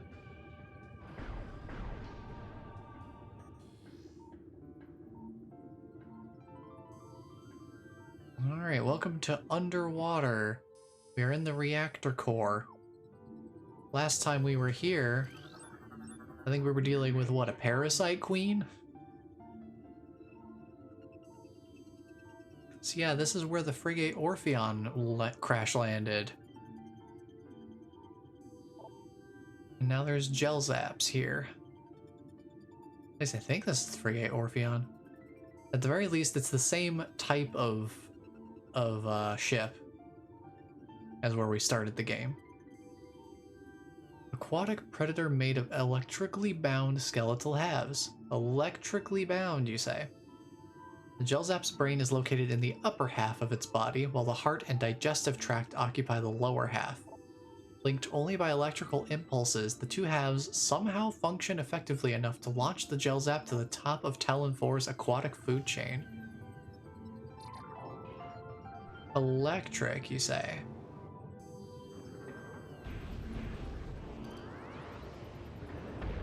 So they will draw you in very, very quickly. So be very careful around them. And we have some aquatic tentacles here. We have aqua reapers. Powerful aquatic tentacle, part of a submerged organism. Similar in nature to the surface-based reaper vine, the aqua reaper has adapted to a liquid environment. It shares the poor vision of its rock-dwelling cousin, relying on a crude sonar sense to seek prey. Unhindered by water, the Aqua Reaper has considerable speed and strength. Looks like good friend potential, big pats. Yeah, it's basically like... it's like an electricity shark, more or less. So let's see, there's a door up here we could head toward. Can I get up here though, is the question. And we've got some debris floating around.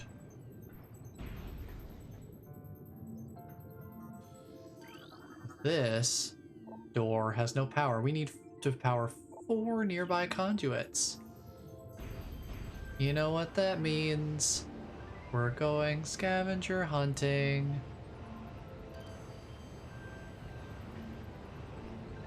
And that means that these Aqua Reapers are probably blocking one.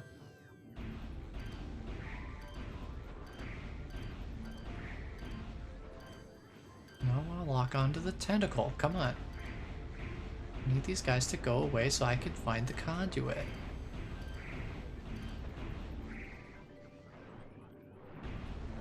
No conduit? Okay. I guess that's just one there. Okay, we found one there. I can see that one there. We need to go up here first.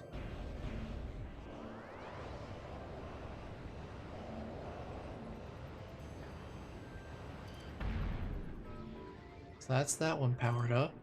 There's one across the way over there. I hit it. And then there's a fourth one somewhere in here.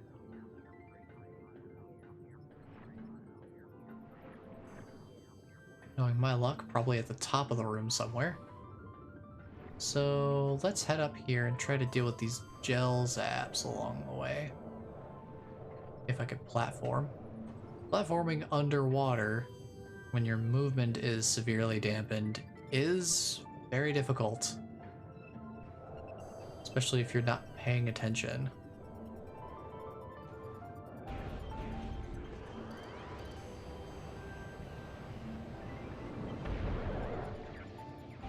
So you just want to have a shot ready for these guys immediately.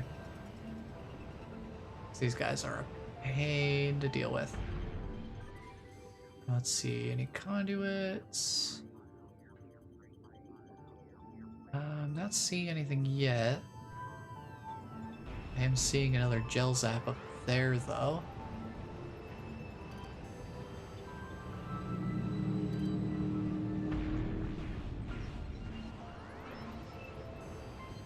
He doesn't see me. Oh, now he does. Ah, I fell. Rude. Yeah, I can't say this is my favorite area in the game. Something about water levels just doesn't seem to fit well with most games.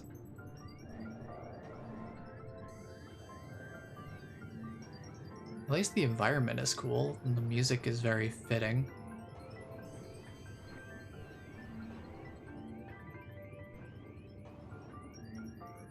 Okay, where is this final conduit? We have one around here? Not seeing one yet, so I guess we still need to go further up.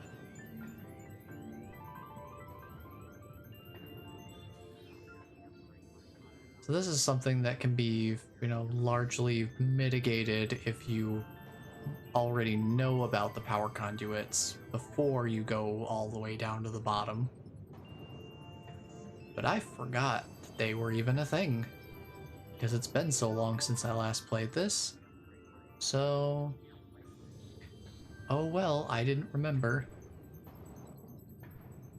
Hopefully the last one's even up here, otherwise I just did all that climbing for no reason. Trying to think of like where it would be. I didn't see it. Guess I gotta do some blurry platforming while I keep an eye out for this conduit. And also trying to differentiate the potential conduit from any of the schools of fish swimming around.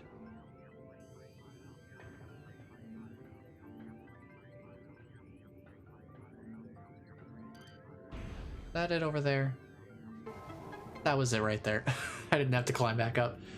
Oh well. We're probably gonna have to climb back up to get out of here anyway. But at the very least, we got all the conduits, and I'm not too badly injured or anything. We're full on missiles. So, open up. Let me in. Boy, that still opens real quick. We got here, primary door control is inoperable, auxiliary controls must be used. 2 nearby energy conduits. Okay, I'm gonna save first. So I can heal. There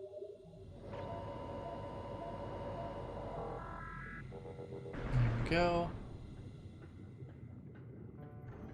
Alright. Energy conduits, there's one. And then the other. There we go. Auxiliary door controls online. Heck yeah, open up.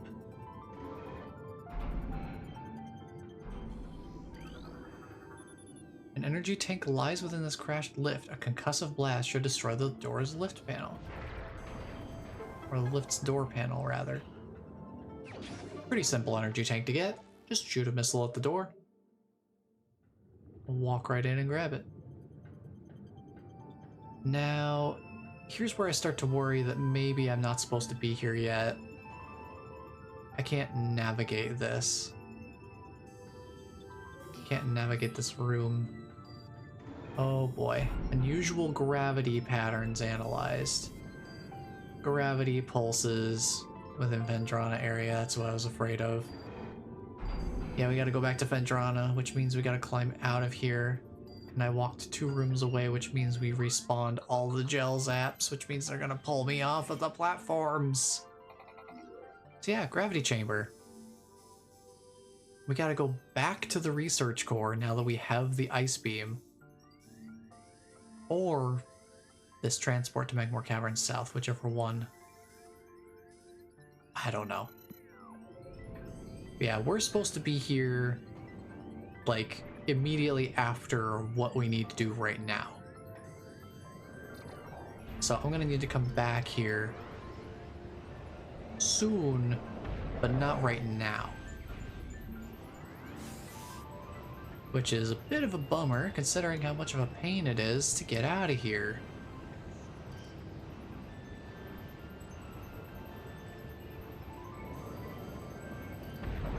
Don't pull me off the ledge again, buddy. Please and thank you. There's one more up there. If I can just deal with him and platform out of here, I'll be, you know, grateful for what little trouble it was. Yeah, I see you looking at me, buddy. Don't you dare.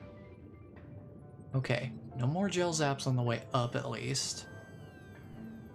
We should be able to just leave without too much problem.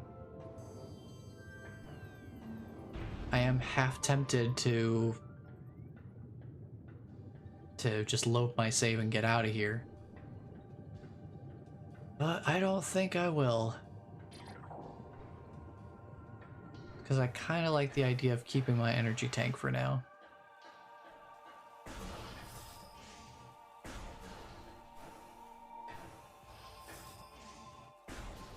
Let's turn this on.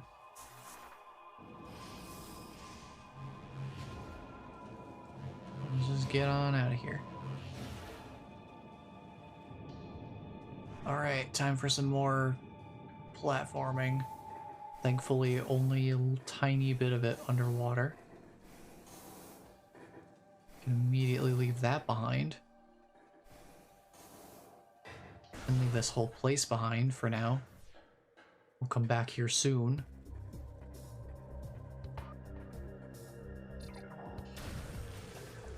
Oh no! Go back! Oh, do I not have to hit them with the charged one? Oh, you can just hit them with the regular one. Nice, that's even better. Because the charge shot is incredibly slow.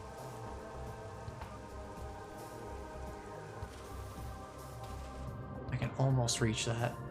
It'd be so cool if I could. You know, I never even thought to use the ice beam on the gel zaps. Maybe that would have been useful. Maybe I could have saved myself a little bit of trouble.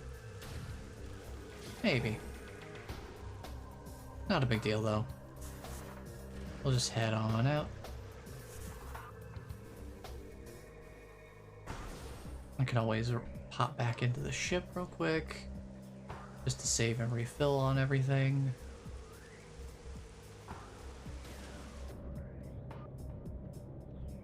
Anything down here? Not really. Doesn't seem like there's anything of particular interest down there. So we'll just hop up in here real quick. Pop a save.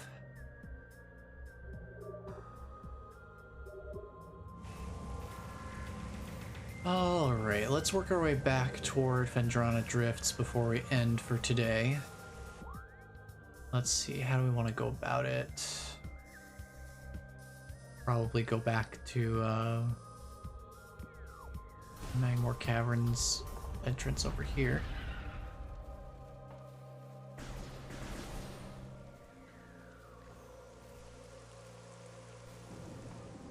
up there, which we can easily reach with our lovely space jumping around over here.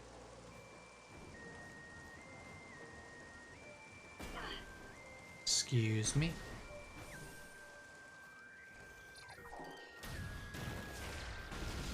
Just deal with that real quick. Nice and fast.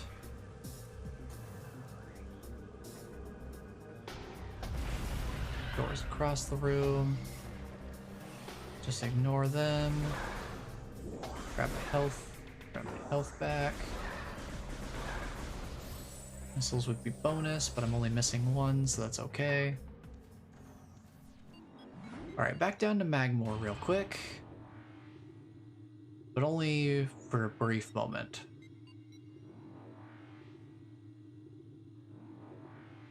I really don't have anything to do down here.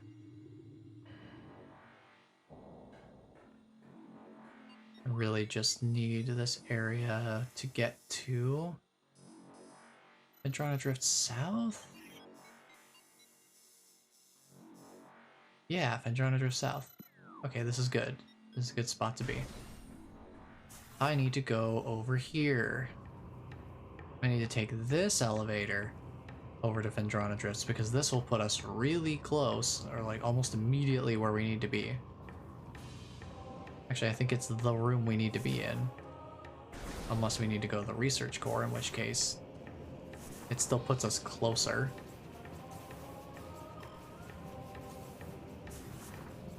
Just pop through here. Can't be bothered to platform around. I'll just pop through here. I'll grab health on the way.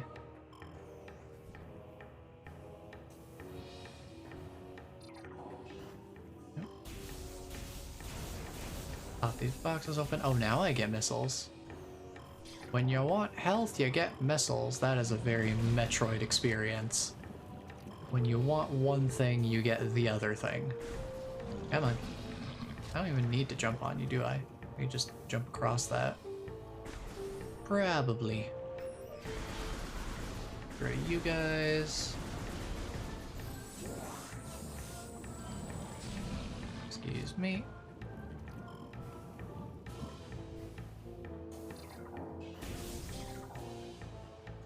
And oh boy. The crew.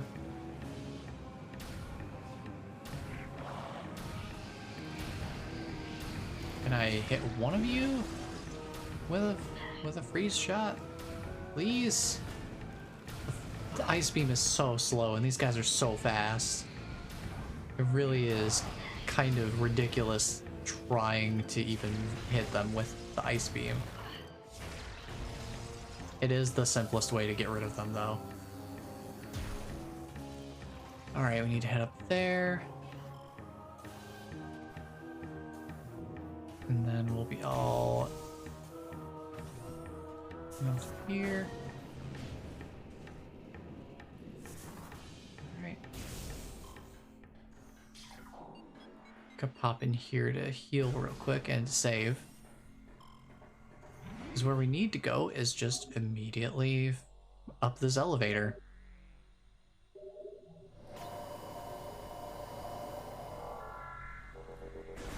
So we'll get up here and take a little bit of a look at where we're going. And then I guess how far we go, how long we go depends on where next save is, I guess. So we want to immediately turn around, go up here, and go through the ice beam door that's right here. And at least see what's behind the door. Oh look! Something that we need heat for. Delightful. Yet another. Add that to the list of like, what, 4 of them that we've seen so far? There's an energy tank in there too, so that's a pretty worthwhile prize. Alright, let's see here. We've got 3 wave beam doors. One of them leads to the research core, it looks like, so let's get that out of the way first. So we may as well link these up.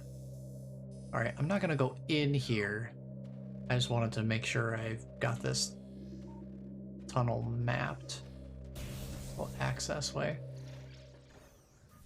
Okay, there's the ice parasites. All right.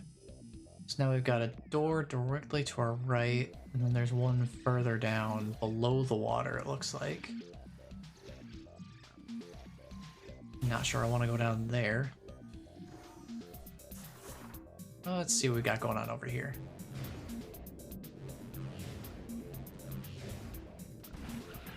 Hi. If you could not do that, that'd be great.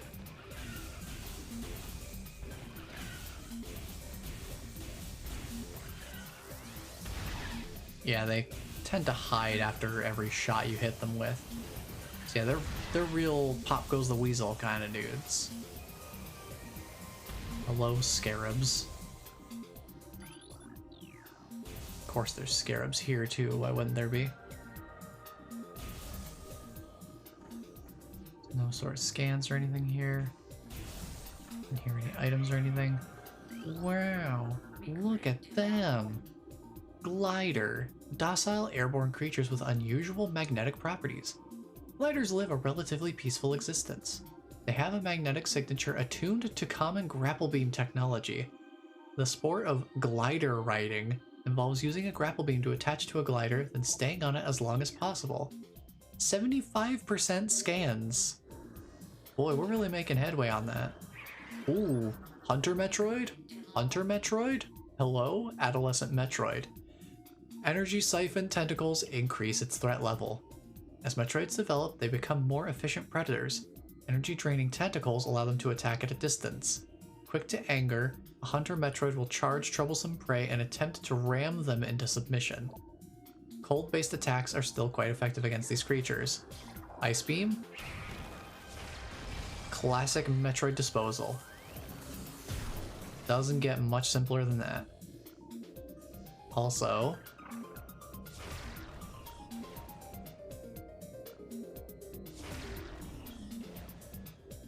I don't know where the lock-on point for that stalactite is, but there is one.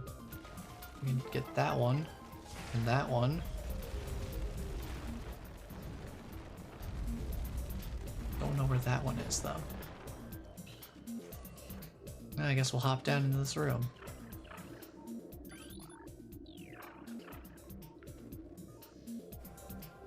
This at least lets us get around in the room.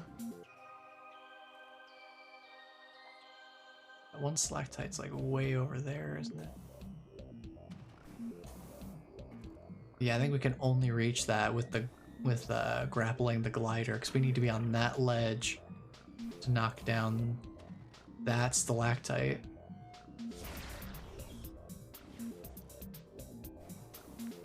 I don't really want to waste more missiles just trying to get a missile expansion.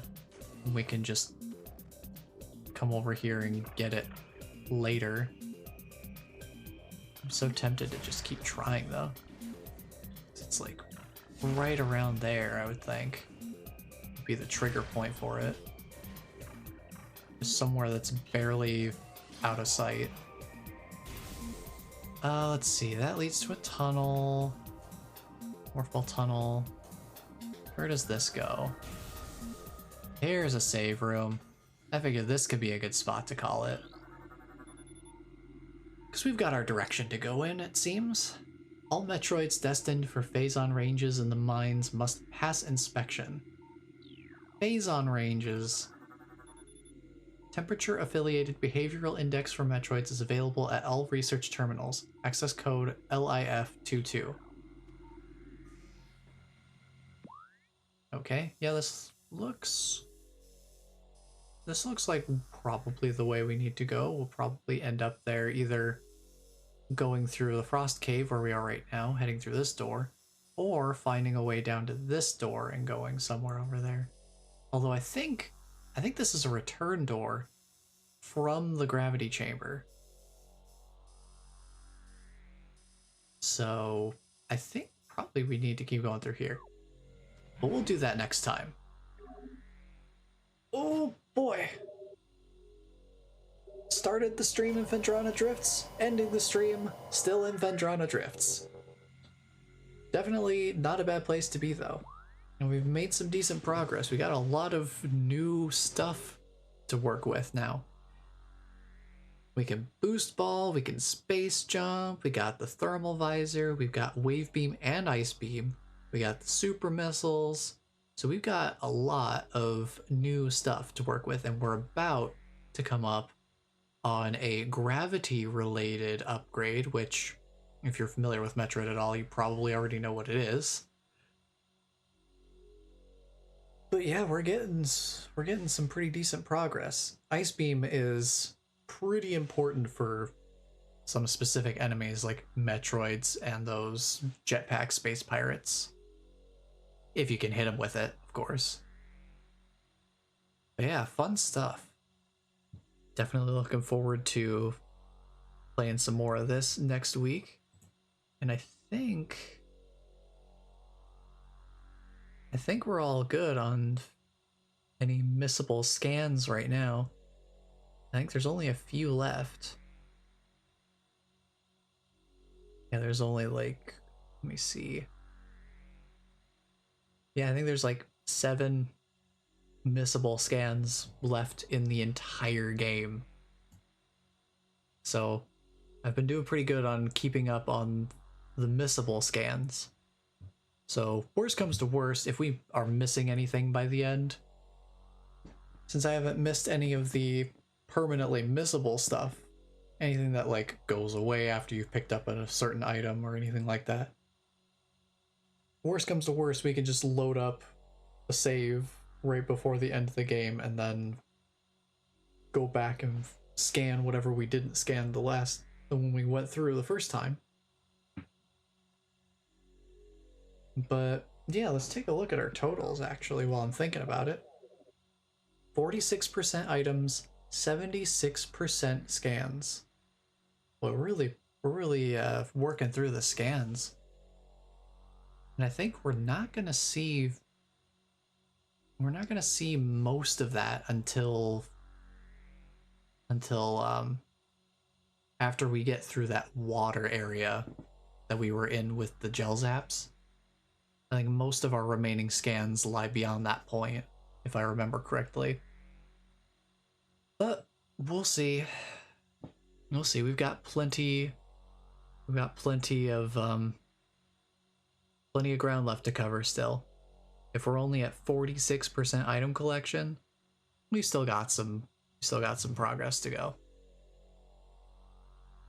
But that will be it for me for today. Let's check one last thing here.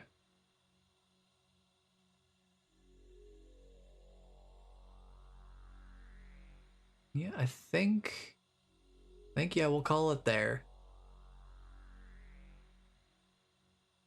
So, yep. All right. Okay. Yeah, it has been really fun, and I'm glad I'm able to revisit this not only in a nice shinier package that seems incredibly faithful to the original, while also being tasteful in its visual and auditory upgrades. I particularly like how the beams look. The new beams look really nice. They haven't changed too much, but especially their charged versions look really nice. But yeah, also being able to revisit this with a different state of mind than when I first played it, to be able to appreciate its non-linearity a lot more, and also, you know, being more mentally capable and not getting lost quite as quickly. So that's also helpful for me. But yeah. Yeah, a lot has changed, mainly for me. Like, mainly my perception of things has changed since I last played. It's been a while.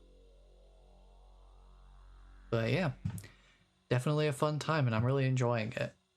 So Looking forward to playing some more next time. But until the next stream, take care, everyone.